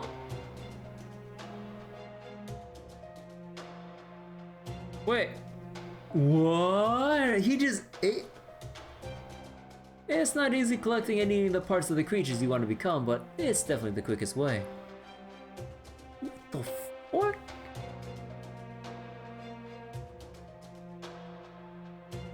I'm assuming that's not his liver, but his heart. But what the fuck? Collecting and eating parts of the creatures you want to become. Oh shit. Bro, how is the fight with Barrow gonna go? Which organ doesn't really matter? Oh, as long as it's just anything from them? Oh. Hey, more Fragment. But odds are it's a heart. Yeah, in terms of like how these things are written, most likely be a heart. Hold on, before we get into the Fragment chapter. The heart is rich in mana and courage. Rich, tasty courage. Okay, but yeah, let me stretch a little bit.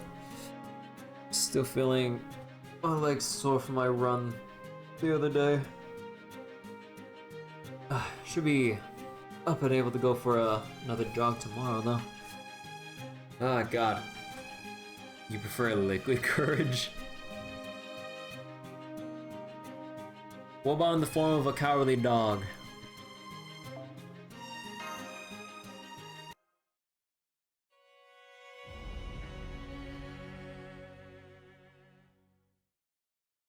Or that?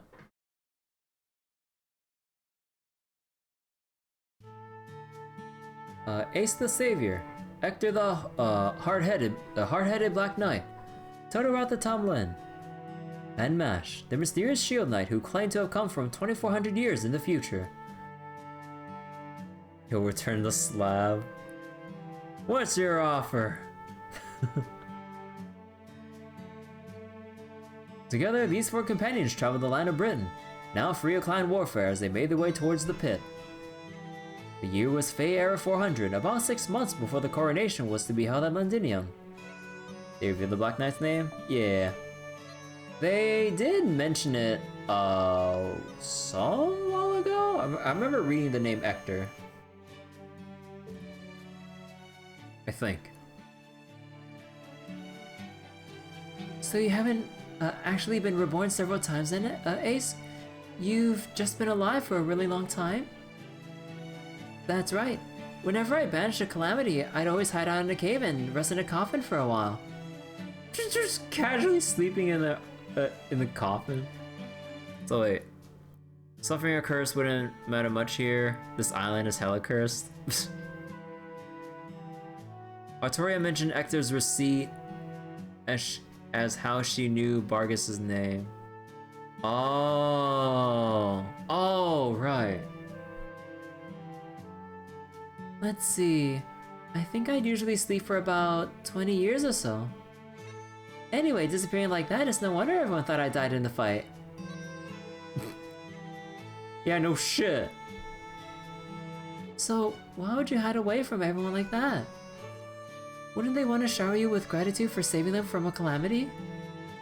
No, they wouldn't. I'm a caster, the one who channels the voice of paradise. Most fairies in Britain hate everything about me. They also said at some point Hector can't die. Huh. If I'd stuck around after banishing a calamity, I would inevitably end up being the cause of conflict myself. So I decided to hibernate while I let the clan leaders handle the post-calamity politics. Hibernate? As in literally sleeping all winter while there isn't enough food to go around?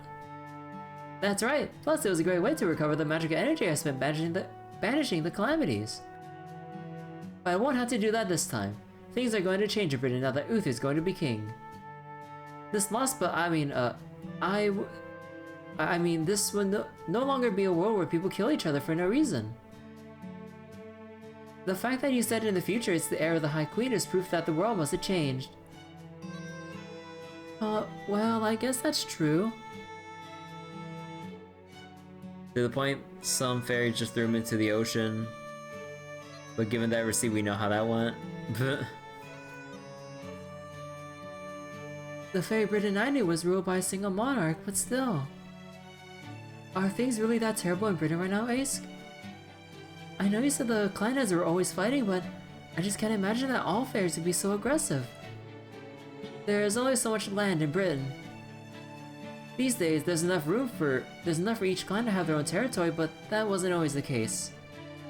The land of Britain is very literally made from and built upon the bodies of dead fairies.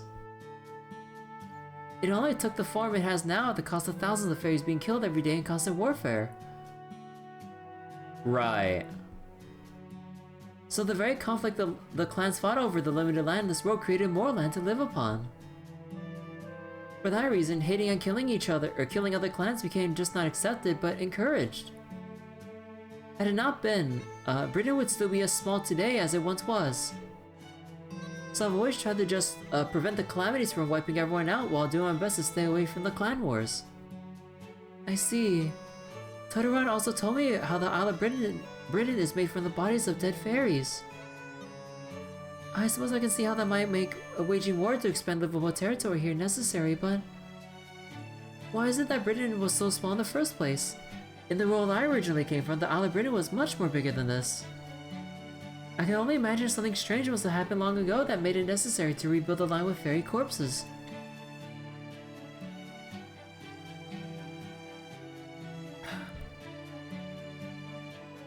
Yes, I wondered the same thing myself. Why did Britain end up like this? But I was only born 3,600 years ago, which I guess would be Fae era 4000 from your perspective. And nobody ever told me anything about what happened in Fae era 12,000, when Britain first came into existence. Fae era 12,000? That's about the same time Olympus diverged from proper human history. Then, does that mean there's no British history that goes back further? Are there really only 12,000 years of Fae era and that's it? Yes, that I'm sure about. The records at Orkney said as much. In the beginning, there was only the ocean, 6 fairies, a shrine maiden, and a beast. Shrine maiden? Huh. No. How many times do I have to tell you? If you want to dye yellow, you use onion skins. If you want to prevent the colors from fading, you use salt. Boil some water, dissolve the salt, then soak the clothes. We went over this yesterday. If you're not going to do it properly, then don't bother doing it at all. Just stick to tying enemies up. Huh. So wait. Interesting time to bring up too. That was also around the point in time Excalibur was forged. Huh.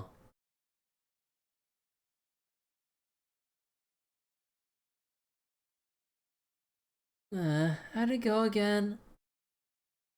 How do you use yarn again? And how do you get cotton to look nice again? I don't know. I just don't know. Why am I like this? Why can't I do these simple things? Wait. Totoro? Are you still up? Ah! Yeah, I'm up. I'm on guard duty tonight. I wasn't just practicing stuff or anything. Since the planet had Excalibur made to counter the thing the Greek gods in Lostbelt 5 killed? Oh. Now what are you still doing up? Go back to sleep. We're going to the pit tomorrow, remember? Practice? So you're not just picking up all these tools scattered on the ground? Oh gosh, I'm sorry, I'm so sorry. I have it all wrong, don't I? Let's see, I'm guessing you're in the middle of sewing something, right?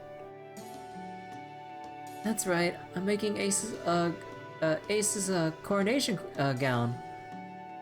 She told the humans at the castle she didn't need one for herself, so I thought I'd make one for her. Sewing's the only thing I've ever done. Only thing I've ever been any good at. But I just can't do it. I've been trying for months and I'm no closer than when I started. 2 or 3 days after I hear something, I just forget it entirely. I can't do anything except stuff I was born knowing how to do. The Black Knight says all I have to worry about is fighting. But ever since I saw those beautiful gowns at the palace, there's been this kind of ache in my chest. I keep feeling sad and just wanted to cry for no reason. It feels like I'm missing something important, something I need to feel whole. So I thought, maybe if I make clothes like human tailors can, I can figure out what that is. 36% battery. But I'm just too stupid. No matter how many times someone teaches me something, I can never learn anything new. I don't know why I'm like this. But I still want to try making clothes. Honestly, I much rather do that than fight. Totoro. Well, how about you try keeping a diary? Oh my god. So that's... Oh my god, Mash. Everybody forgets things sometimes, but writing can help with that. It can be just like taking notes. All you have to do is write what you want to remember. I know because I keep a diary too. If you like, I'd be glad to share my tips and tricks every day. So wait, Excalibur proved extremely good at his purpose? Almost split Safar in half in one swing, god damn. But I don't know how to write, and even if I try to learn, I just forget too. That's okay, I don't know how to read or write in Fairy either, but we can study together. Don't worry, Totoro. Even if your mind forgets how to write, your body can be trained to remember for you. The very fact that we're conversing right now shows that you're able to hold a thought in your head and put it into words. So if you can do that, you can absolutely put your thoughts into written words too. I promise you, that's something you were born knowing how to do, just like your other skills. Aww.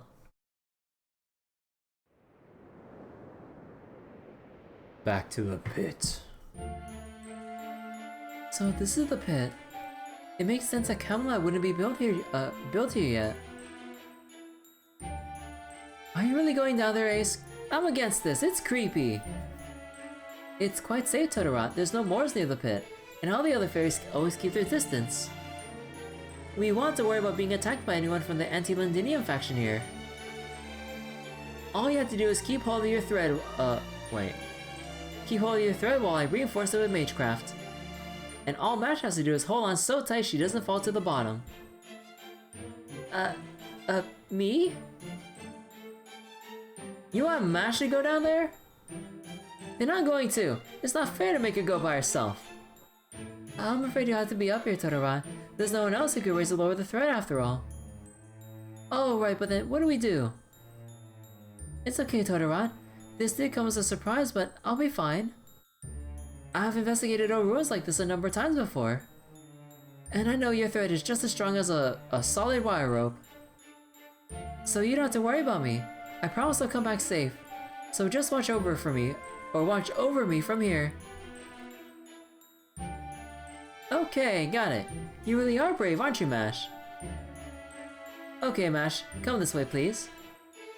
We'll tie one thread around your waist as a lifeline, and make a foothold with the other thread so you can stand. There, that should do it.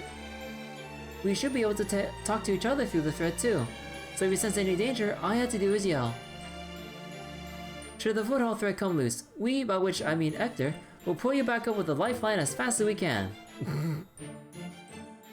My enchantment will let Totoro extend her thread up to 8 kilometers, but you don't have to go all the way down to the bottom. All you have to do is reach a point where you can tell how deep the pit is, and what lies at its bottom. Remember, you're only there to look around, okay? Obviously, the only one of us thinking of doing more than just looking is you. One of these days, you really need to learn to stop attacking dangerous things the moment you see them. You're lucky you have me and Rhynek. Wait, Rhynek? Oh. Nobody else could handle your so-called strategies. He's right. I didn't figure this out until Mash showed up, but it's true. You take way too many risks, Ace. Not to mention you're totally merciless towards our enemies. Oh, don't be silly, I'm just keeping things fresh.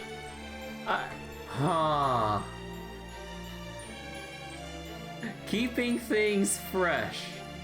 With blood. But still, I will admit that I've been leaning on you all more than I should. Ryan Egwood was his predecessor? Yeah. Huh. After all, you always help me make it through even the toughest battles with a smile.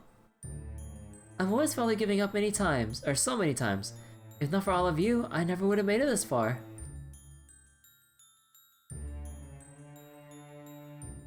Okay, I'll be back soon. I'm counting on you to help me navigate, Ace.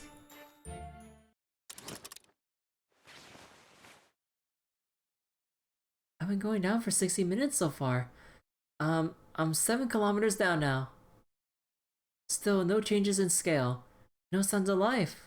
Although, is this ash? It's billowing up from the bottom of the pit. So this must be where the ash I sometimes see in Fairy Britain in Fairy Britain's atmosphere comes from. And if there's ash, there must be something burning. I wonder what it could be down here. I wasn't expecting it to be this deep. Can you still not see the bottom, Ash? It must be pitch black down there, no? Are you okay? Are you cold? I can't see any light from the surface anymore, but it's actually fairly warm. That said... It feels like the air is getting heavier the further down I go. I'm only able to breathe thanks to Galahad's protections. 7,400 meters. 75.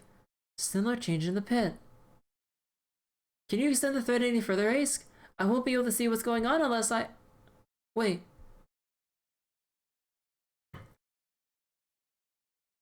I can see something down below.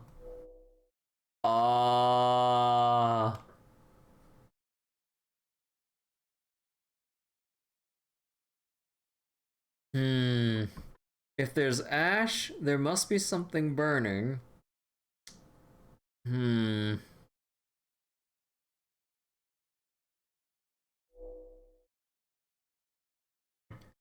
a red light. It almost looks like fire.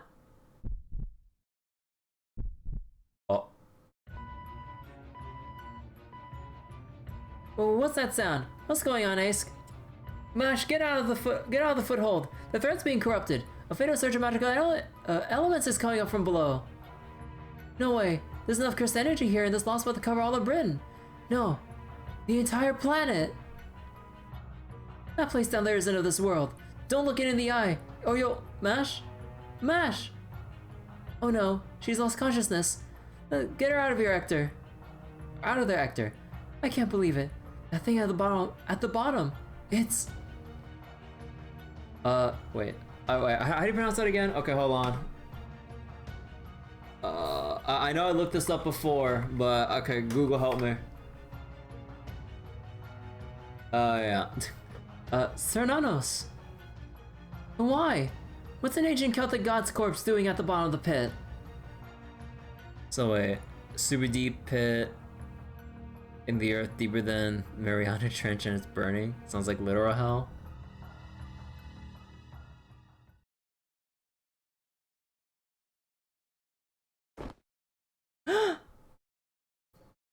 Mash, you're awake! Oh, finally! Damn it, Mash, you scared me to death! Aw. Totoro, please calm down. Let me see, the last thing I remember, I was going down to the pit and... I'm so sorry, Mash. I was obviously being reckless, and you nearly paid the price for that. You're in Salisbury's great cathedral now. We brought you here after you lost consciousness. Your whole body was covered with a horrific curse when we pulled you out of the pit. Oh. My magecraft alone wasn't strong enough to remove it, but with this land's cleansing power, and the power of the Wind Clan, I was finally able to dispel it. Now I remember, I fainted when I saw that fire. Thank you so much for saving me, Ace. I'm the one who should be apologizing. I caused this. As for the fire at the bottom of the pit, that can wait until later. That's something we'll probably need to spend 20, more like 200 years resolving. 200. I'm just glad we know what's down there now. Thank you for helping us, Mash. Once Britain has been officially unified, I'll talk to Uther about possible solutions for what's in the pit. Is that all you had to say, Ace? Mash almost died, you know. I know, but there's something else I could possibly do to make this out to Mash now. I haven't ever studied any magecraft that could send her back to the future. Oh no, please don't worry about me. I was interested in what was at the bottom of the pit too. In Fairy Britain, people just treat the pit as something that's always been there. But when you think about it, for even 2 seconds, it's obviously strange there's a giant hole in the middle of the island. I honestly thought it was weird that nobody investigated it all this time. So the pit's still around in the future? Nobody ever filled it in. I think we're gonna need a lot more fairy corpses to fill in the giant pit. Wow, given how deep it is, I'm not surprised. For all we know, it might even be bottomless. And since unlike the Spear Selection, it doesn't seem like that something can... Wait. It doesn't seem like something that can be sealed away. Wait. Wait, the Spear Selection was sealed? Huh. I don't think we have much choice but to keep an eye on it for a while. Filling the pit with corpses may actually make it worse? What do you mean? The Spear Selection? Do you mean the Staff of Selection? Now that you mention it, I'm surprised you don't have the Staff of Selection despite being this land's savior, Ace. Did you lose it somewhere? I haven't heard of the Staff of Selection, but no. I don't have the Spear Selection any longer. The implements of selection came to Britain along with me when I first washed up here from my homeland. But I'm afraid my feelings corrupted them, making them unsuitable. My feelings? So I had them sealed away inside this cathedral. Man, what a waste. The Guardian and the Spear used to be Ace's trump cards. The Guardian was a battlefield that could trap nightmares, and the Spear was a weapon that could admonish any fairy it touched. Oh. But then during the last calamity, the fairies behaved so bad that Ace got super mad at them. And that caused the nature of the Spear to turn away from what it should be. If you don't mind my asking, could you tell me what makes these weapons so, unsuitable? How do I put this?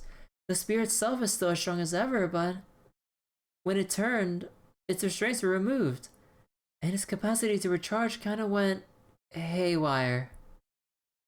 Basically, the Spear Selection no longer uses its wielder's magic energy to power its attacks.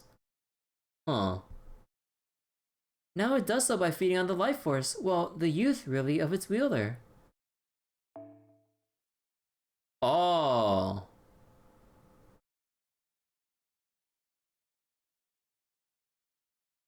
Oh.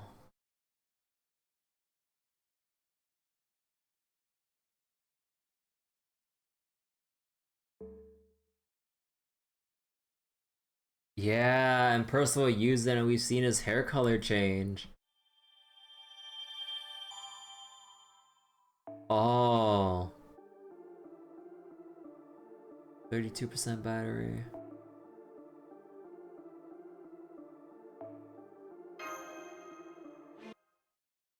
So, question, how the hell does aging make white hair turn black? Okay, that I don't know. That I have no clue about. Sounds more like getting younger. Maybe he'll like regress all the way back to 0 and just return to nothing. That sounds even more terrifying. Good morning. I'm sorry to call you all here so early when I know you're still exhausted from yesterday's battle, but I'm afraid this couldn't wait. Last night, Artori and Kirby received invitations from Lady Miriam of Gloucester to attend Fairyum, a fairy ball should be holding soon. Never mind that, Percival, how are you doing? Me? Oh, don't worry, I'm fine. My hair is the only thing different about me. In fact, I'm actually happy about this. It makes me look distinguished. I've always admired the Count's dashing hairstyles, and now I feel like I can hold my own. At least a little. Oops, I'm sorry, that just slipped out. Come on, Percival, you're not a child anymore. Ahem, anyway, we still need to decide what to do about Lady Marion's invitation. Holding a ball now, huh? She's up to something, that much for sure. Or is for sure. Yeah, Oberon. Hang on, you said this fairy ball is called Fairyum. What exactly is that anyway? Allow me to explain. I've always wanted to go to a ball so I know all about them. Fairyum, a moonlit gala that every fairy in Britain dreams of attending. Every fairy who has done something impressive that year, like clan heads, is invited to speak about and be celebrated for their accomplishments. Attendees get to enjoy never before seen scenery, and never before eaten cuisine, and never before heard music. And then to cap it all off, they decide on the Fairy of the Year, the one who stands atop Fairy Society, and shines more brightly than any other.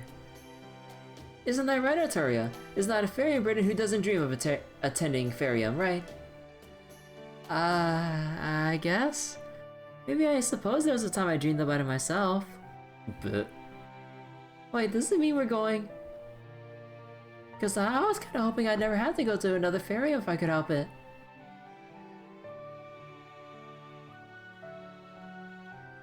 Right, this is our chance to ring another bell.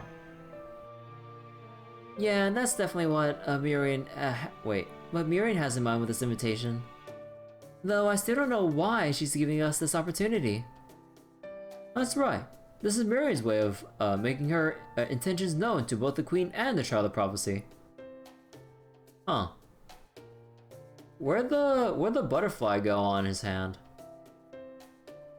Also, it was a different butterfly before. Or moth or whatever, either or. Wait a second, is that how he's like leaking shit to other people? Wait a fucking second. Because I know the whatever butterflies and moths on his hands are different ones.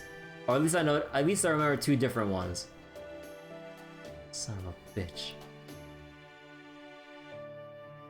It makes perfect sense that the Lord of Gloucester would hold the ball from time to time. And that goes double for one with a long storied history like Fairium. Though of course Arturia and Kirby would hardly be her only guests. I doubt Morgan will step away from her throne, but she'll almost certainly send a delegation.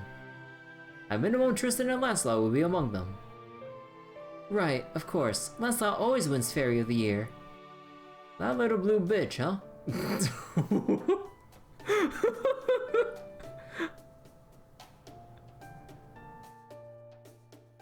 Fucking Muramasa, dude.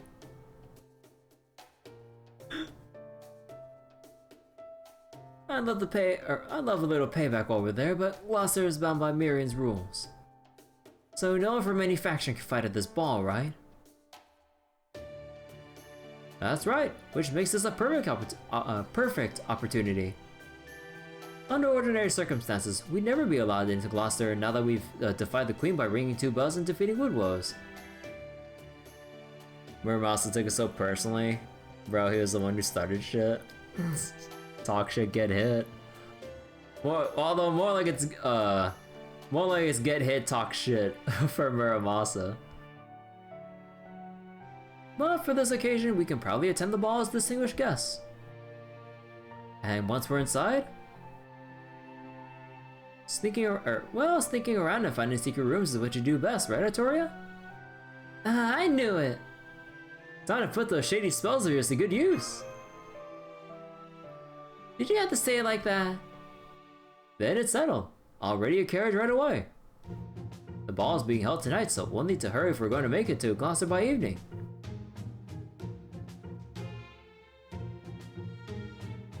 What was Miriam thinking?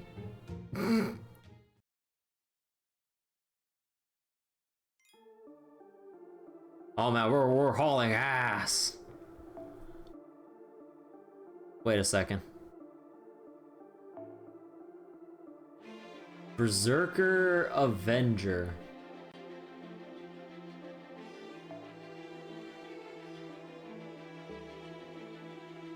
Alright.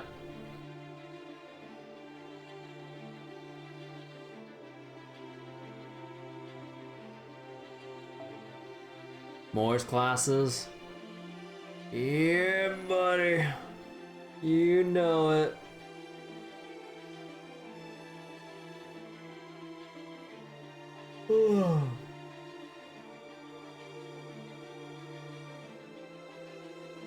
Yeah, I'm just gonna roll with this. I was thinking of bringing out Summer BB, but I'm too lazy to make adjustments to have her properly go through like roughly 2 or 3 waves. まだまだ未熟者です Son が of a 頑張 bitch! ります What are you?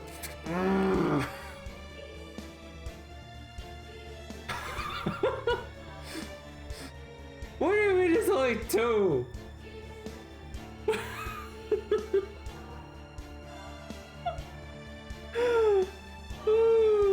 You have 3 sections from clearing part 2? Yo, nice. Son of a bitch, I could. もちろん Ugh. やりますとも峰打ち上せいとせいとよ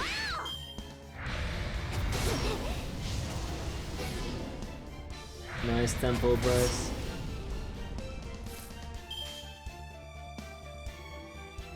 ご機嫌やりますともくる突破しますせいとよ Gotcha knows he's showing up in a few months. Cool.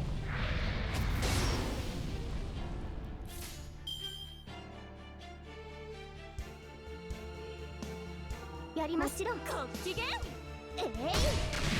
ここでまっすくる Nah, what was that 10% crit? Looking forward to Summer Remnant. ぐ今のうちに準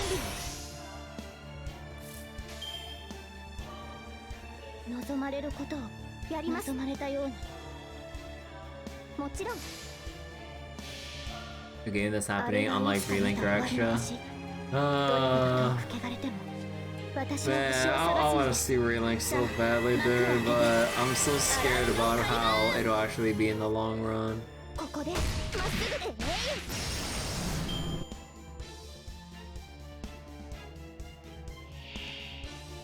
Oh, thank God I can do something about this now.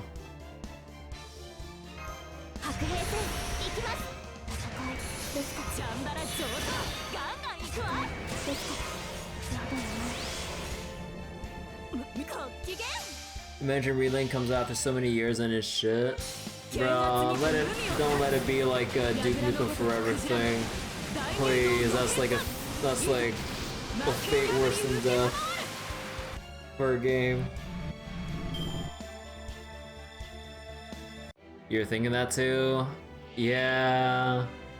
Large Moors. Oh man, I remember I remember when like, okay, maybe not when Duke Nukem Forever was first announced, but I remember like somewhere in the middle of its development, way before Gearbox like got their hands on it. Took forever to happen, should have just died. Yeah, like, oh my god, like I don't remember the full story about Duke Nukem Forever, but it was basically just like mismanagement hell, right? Just like wanting to like shift the game to new systems and then new engines or some other shit, and then having to rebuild the game, and then just like all this like stuff they worked on, having to tear it down and then put it back up with like some new shit, and then just like, man, like that kind of shit just wears on people. Like I can sympathize, like something you work on for so fucking long and it's like, hey, we're gonna actually go for a newer system or maybe like some kind of like engine, like we're going with a different engine now, so we gotta like rebuild shit from the ground up. I'm just like, bro, I was like, how many nights have we put into this? Didn't help that the game had a dated sense of humor. Yeah, not to mention like what was it? Like Duke Nukem Forever had its its usual I guess potty humor or whatever, but like also it tried to inject like other memes and references and shit, like dissing on Power Armor. Although, it was very crass. I mean, the crassness is what kinda makes Duke Nukem and stuff. Like it's like very like, what was 今 it? 回はうまくいきました Like, you know, just like Duke Nukem himself, you know, like the big badass, like overly muscular dude saving hot girls from literal pigmen. Oh, specifically dissing Halo. Oh yeah. But yeah, like I mean, like I don't mind like the way that Duke Nukem is stereotypically portrayed. You know, like I said, badass dude saving like scantily clad or like barely like dressed women from like whatever monsters or some shit. But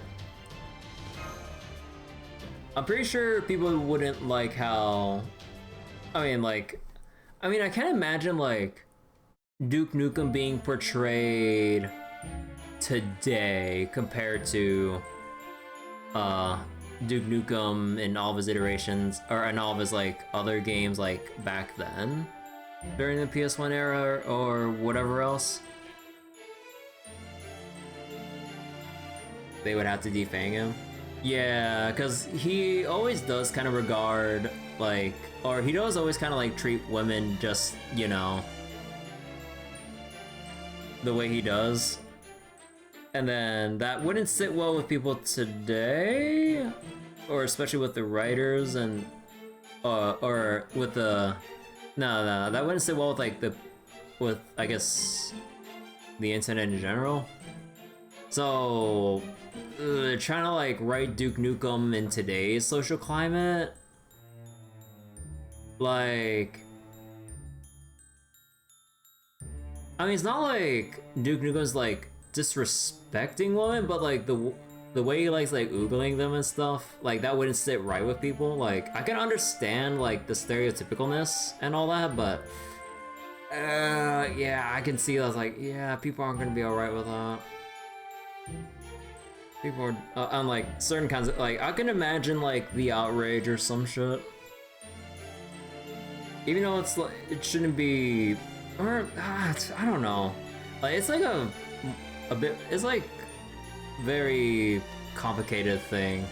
And yeah, and since that's literally like Duke Nukem's character, to kind of like you said, defang him, to like tone that shit down, that would kind of just kill everything about his entire being. Otherwise you literally just have a completely different character, unless like, I don't know, Duke Nukem's son or something. Like, I don't know, he like boned some chick like some while ago, and then he actually had like a son or something, like, and you like put in some time skip. Oh wait, he literally laughed about one who got redacted to death. Oh wait, did he? I don't know that line. Because like I remember playing some of the other Duke Nukem games before. I mean, again, I was literally in elementary school when I was playing the Duke Nukem games. Great game for a kid, by the way. But anyways, like, I do not remember that line. Of course I wouldn't remember after all those years, but what the fuck? Okay, no, yeah, that's really fucked. Okay, never mind then. Nah, he doesn't respect women at all. Like, I know he does his usual thing, but just like, I thought like, well then. Cause like, I thought like he always like, what was it? As much as he likes like oogling sexy women, I thought he wouldn't regard them like that. I'm like, oh no, okay then. Well, today I learned. So wait. Meanwhile, Doom was able to return from the dead and thrive in modern times. I mean, to be fair, like Doom was literally just shooting up demons from hell, and Doom guy is as silent as can be. So it's not like we actually have other actual people. So it's an attitude that was made for the 80s macho, cocky attitudes all the rage. Now you get sued for sexual harassment. Yeah, pretty much. Like, it was like that. Yeah, like the macho alpha male, like, kind of attitude mindset that should die, but then you kind of see. Man, it's always kind of sad seeing, like, other shitty people make videos like that, like, in today's age and all that. Like, again, I remember seeing, like, videos from Critical making fun of like the quote-unquote like, well, or some kind of like quote-unquote love guru channels of like people trying to like present themselves as alpha male on how to pick up chicks. I'm like, bro, there's still people who legitimately are like that, or either that or they're just trying to like put up a front to fool people into behaving like that just so they can get views and ad money, while the other suckers who actually subscribe to that nonsense try to go out and then just be a nuisance to other like women and stuff. And I'm just like, bro, like, please don't tell me you actually believe this shit. Like, Jesus Christ, dude. But yeah, like, Duke Nukem, yeah, no, like, even if Duke Nukem Forever either never happened or was actually properly managed as a game, yeah, no, there's no way in hell, like, Duke Nukem would ever survive in today's climate with how, like, people aren't okay with that kind of behavior. So Doom did have a story though, even in the old games. The series ended in a fitting way that they then picked up from in the new games. Huh. Anyways, okay. That was one hell of a Duke Nukem tangent, but okay, let's get back to it. Oh, we made it. Our second time in Gloucester. Retrobit and Percival are waiting outside the city limits, so we don't have to worry about them. But unfortunately, we only have 2 invitations. One for Artoria and one for Kirby. And each invitation only allows for a single +1, so who should go with them? Da Vinci and I make the most sense. We both know Miriam. Having you around would be helpful since words hit harder than swords here. But knowing you, I'm sure you also have no problem sneaking in anyway. Naturally, I'm flattered by your trust, Muramasa. I know a number of Gloucester's fair ladies, so I'm sure I can find one in need of a kingly companion. Fine with me. You guys have fun. I'm just gonna spend some time in the city. Damn, I just realized this means I won't get to go to the ball after all. Aw, Gareth. But that's okay. That just means I have a great opportunity to visit the Count's shop. Come with me, Happy Cat. Count Pepperone gave me a letter of introduction to the shop here when we left Londinium. He even said we should go and have a good time together. He's so considerate, don't you think? Oh, the Count store, huh? I guess that sounds kind of interesting. Okay, let's go. I wasn't really looking for fun tonight, but this doesn't sound bad. Wonderful. Glad you're both getting along so well now. Getting along so well. Now moving on. What should we do about little Miss Coldfeet over here, Kirby? Well, Muramasa and I will bring her there, whether she wants to go or not. Should we get her a new dress? Guess that's all we can do, huh? I got the left side, you get the right. No! Don't make me do this! I don't want to go to the ball dressed like this. I don't want to run into anyone I know. You're a king, right, Oberon? You go and ring the bell. Just don't forget to bring me a souvenir. Something tasty would be nice. Cut that out. No proper child of prophecy would ever say that. You know how many aspiring Cinderellas would give their their eye teeth? Wait. What the fuck is eye teeth?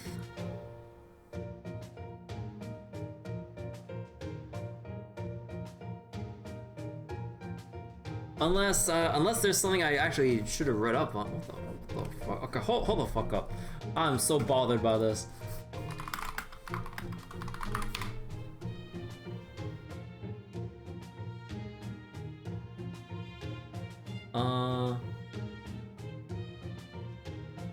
What is an eye tooth?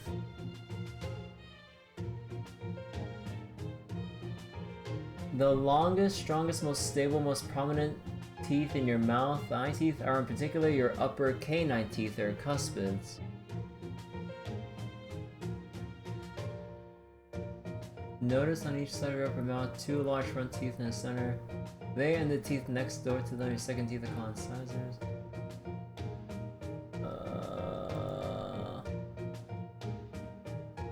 I've never heard this definition before. Or,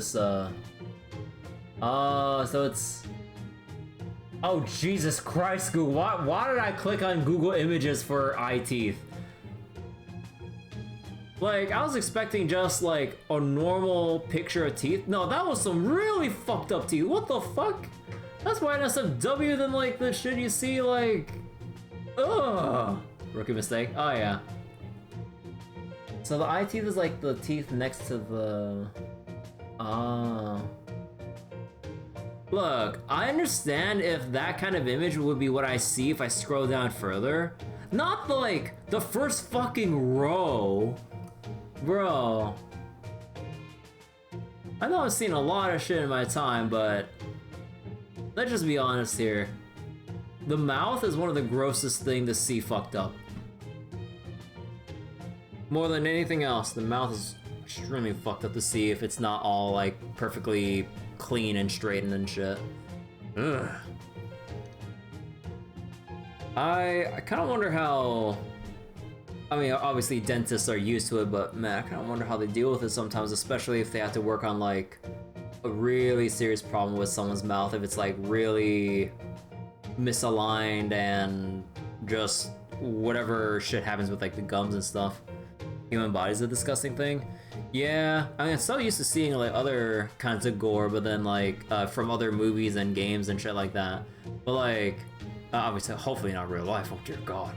But with the human mouth, ugh.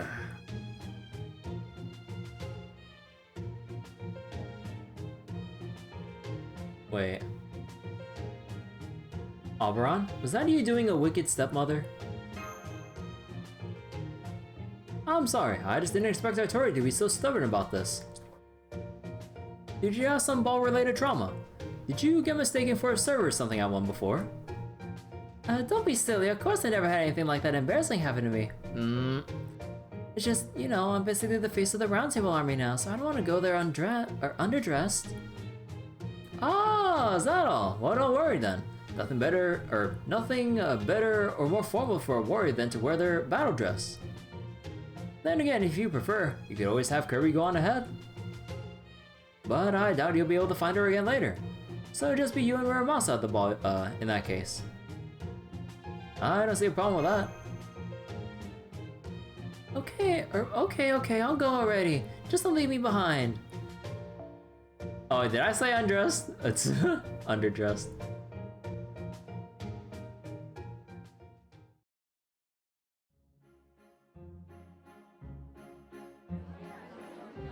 The natural beauty of the naked body.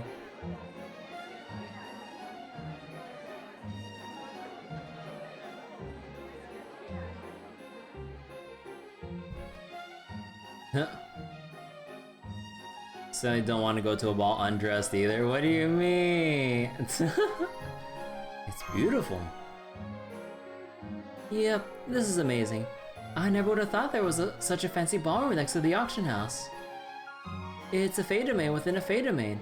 A top-notch, otherworldly reality marvel, the likes of which you rarely get to see.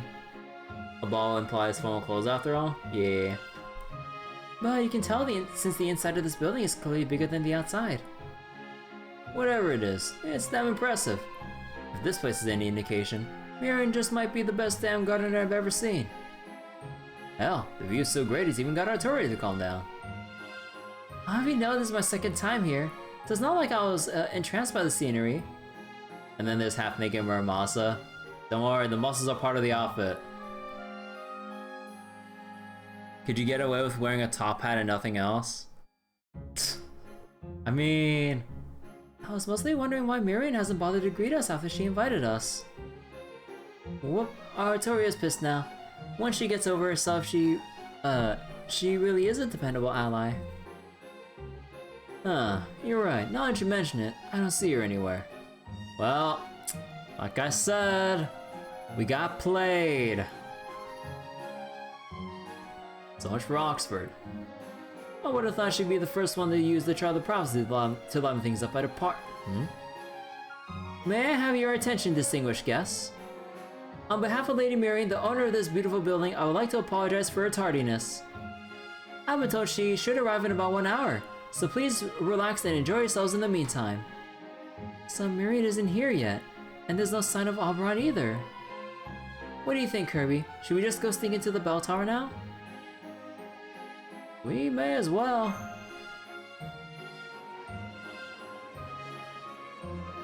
Looks like we got a new arrival. Oh wow, all the fairies are making way for...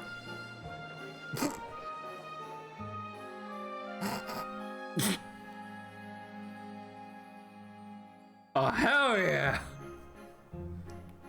What? Damn.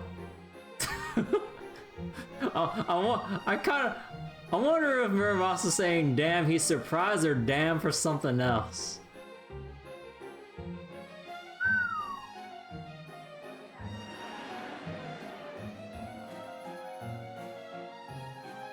Hey, who's that girl next to Aurora?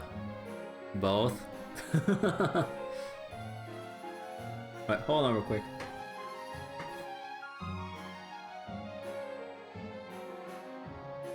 Excuse me.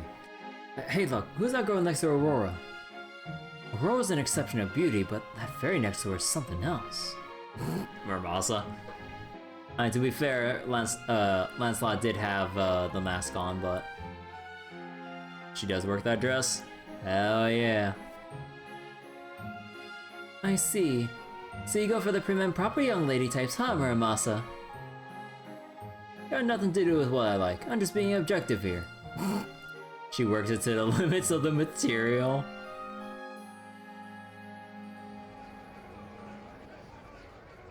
Oh my god. It's Beryl! And Talon Tristan! Yeah, that tracks, cause Morgan's daughter's here. Of course Morgan's daughter's here. So that's Miriam's game, huh? She sure is a vindictive little brat, isn't she? Or maybe she's a perfectionist. One who's clearly not going to be satisfied until she downright obliterates anyone who defies her. I guess that was the last of the big guess. Are you looking for someone? Oh no, it's nothing. I was just kind of wondering if, Nagnari was here after all. Thank goodness she's not. Now I want to hear all about her snide remarks about how she's so much better than me. Good day, child of prophecy. Congratulations on your victory at Londinium. Coral! I'm so sorry. I hope I wasn't being too loud. Tit stand. You do stand though. Oh gosh, I wasn't I? I'm sorry. I'm from the country. I'm totally out of place here. Still, it's nice of you to come say hello. I know how you feel, but it's okay. There's nothing to be nervous about. Miriam's cast a spell in this ballroom that hides attendees' faces for anyone who doesn't already know them. Huh? Oh. Really? Huh. So please, relax. You don't have anything to worry about, or you don't have to worry about anyone you don't know seeing you here. These kinds of parties don't happen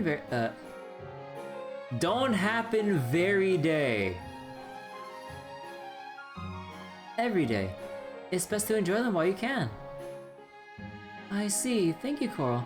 You know, I had to say, You look much more at ease than you were in Salisbury. I assure you I'm not the least bit giddy about being here. I'm only here to guard Lady Aurora. Let me remind you, foreign mage, you may have been invited here, but you're still just a human. Oh, goddamn! I suggest that you remember your place and not speak your mind so freely if you know what's good for you. Thanks for the warning. You're always worried about a human's welfare, aren't you? That was your way of telling her that speaking to other fairies that way could cause big trouble, right? So don't go putting words into my mouth. I intended nothing of the sort. I'm not like Lady Aurora. I have no fondness for humans. I don't think of them as equal in any way. Is that so? Because the way I see it, Aurora might let humans do whatever they want, but you actually tell them what they need to hear. So between the two of you, you seem like you actually treat humans much more kindly than... Silence! I don't care what kind of fairy you are or what clan you're from. To slander Lady Aurora is to slander the entire Wind Clan. And daring to compare her with the likes of me, absolutely unthinkable. I see now it's foolish of me to bother paying my respects to the Child of Prophecy. This is supposed to be a gala for distinguished guests. Brush up on your etiquette before you consider attending another. Gotcha. Sorry about that. But before you go, do you mind if I ask just one more question? I couldn't help but notice that other fairy next to Aurora. Is she serving as your escort tonight? Even though you're a right-hand fairy, no fairy shines more brightly than Lady Aurora. Only the most beautiful fairies deserve to stand by her side. As such, I'm happy to offer up my seat to one more suitable like her. Even if she is a grotesque creature who crawled her way up from the foulest sludge imaginable. God, what the fuck? You don't think you might have been a little hard on her, Da Vinci? Well, that was a bust. I've been wondering just how different Coral's and Aurora's values really are for a while now, so I thought I'd take this chance to see for myself. But I guess I went a little too far. How different their values are. Artori just like head empty. What did you people say to Coral? I've never seen her so upset before. So that explains the second ascension dress. Minus the veil.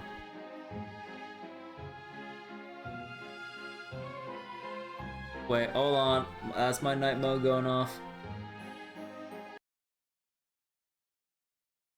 Let me just take that off for you guys.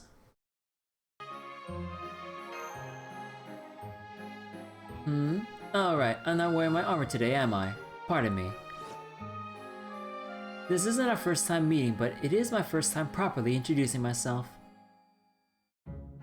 I'm Tomlin Lancelot. She shines so brightly my phone had to go to night mode. Welcome to the ball, Arturia. Kirby. And who might you be, young lady? Would you mind if I asked your name? Not at all. I'm Leonardo da Vinci. A pleasure to meet you. Da Vinci? What? I might be Caldea's technical advisor, but I'm still an artist first and foremost. I can't help but appreciate beauty wherever I find it. Well, damn if you don't seem like a totally different person. Is this what you're like when you're not in armor? I'm sorry. Have we met?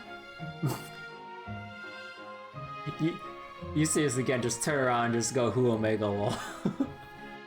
You mean you don't remember? You knocked me off the damn castle food full of holes! Ah, you must be Ramasa. I'm sorry. I never got a good look at your face. God damn, like knocked him into the pit so hard and so fast that she couldn't actually see him properly. I do remember you though. Gutting you like a fish was so much fun. I knew you must be still alive. I had a feeling we would get to fight again someday. I wonder when the next fight would be. Maybe you'll finally manage to cut off my head. Imagine she just doesn't care that much. Yeah, probably. Oh, I can't wait to punch that cobbled together spirit origin straight out of you. Yeah, right on. The hell? She kinda reminds me of Oberon. Huh. She's the princely type. A total prince. No wonder she's been gifted Lancelot's name. You wouldn't happen to be Avalon's... Oh right, Aurora told me not to let my true personality show too much. Congratulations on your victory at Londinium. We may be enemies, but that was a battle well fought, and I must commend you. Also, there's one thing I'd like to ask you. How is Percival doing? I've been told he's still alive, but... Is he hurt at all? Or is there anything unusual about him? No, he seems fine except for a change of hair.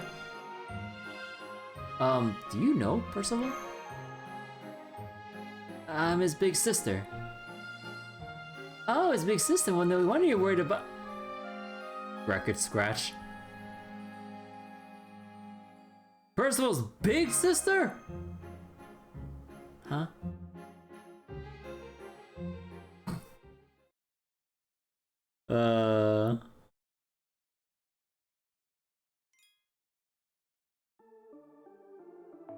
Wait, what's my battery life now? 19%. Lancelot Onesa. Technically false. She's tiny and he's huge. I think I might have to leave it on another, or I think I might have to leave it here for tonight, because again, I don't wanna drain my battery too far below 20%. Just as a rule of thumb for, what was it? For the amount of reading we still have left to do. Actually, I will ask this: how many sections are there for? What section does Act 2 end at? Just so I can have a fair idea of like how many more nights I'm gonna be doing this for. You can get back to your progression then. 25, 24, 25. What the what? I mean, of course, it's gonna be like. Oh wait, no. Do fragment chapters count as actual sections? Oh, 24. Okay. Fuck me. They don't count? Yeah, okay. So, fuck me, dude. I'm literally gonna be doing this for like roughly the rest of the, or for another week or so. Let's see. So there's the next night. That's probably a couple sections. They are one arrow though. Yeah, I know it's a long Lostbelt, but oh my god, dude. So one night, another night. Okay, I expect like 4 days minimum, or like 4 to 6 days, or 4 to 6 more sessions of this. Oh, fuck me, dude. Oh no.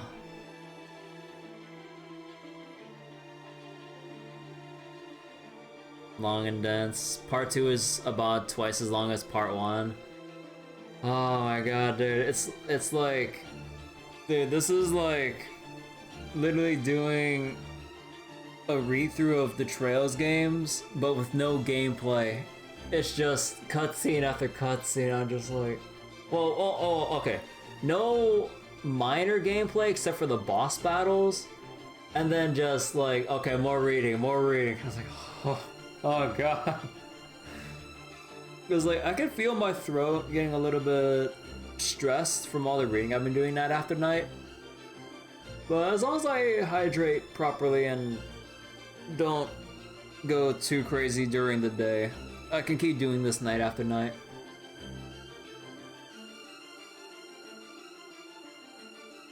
The writer went really ham on the war parts.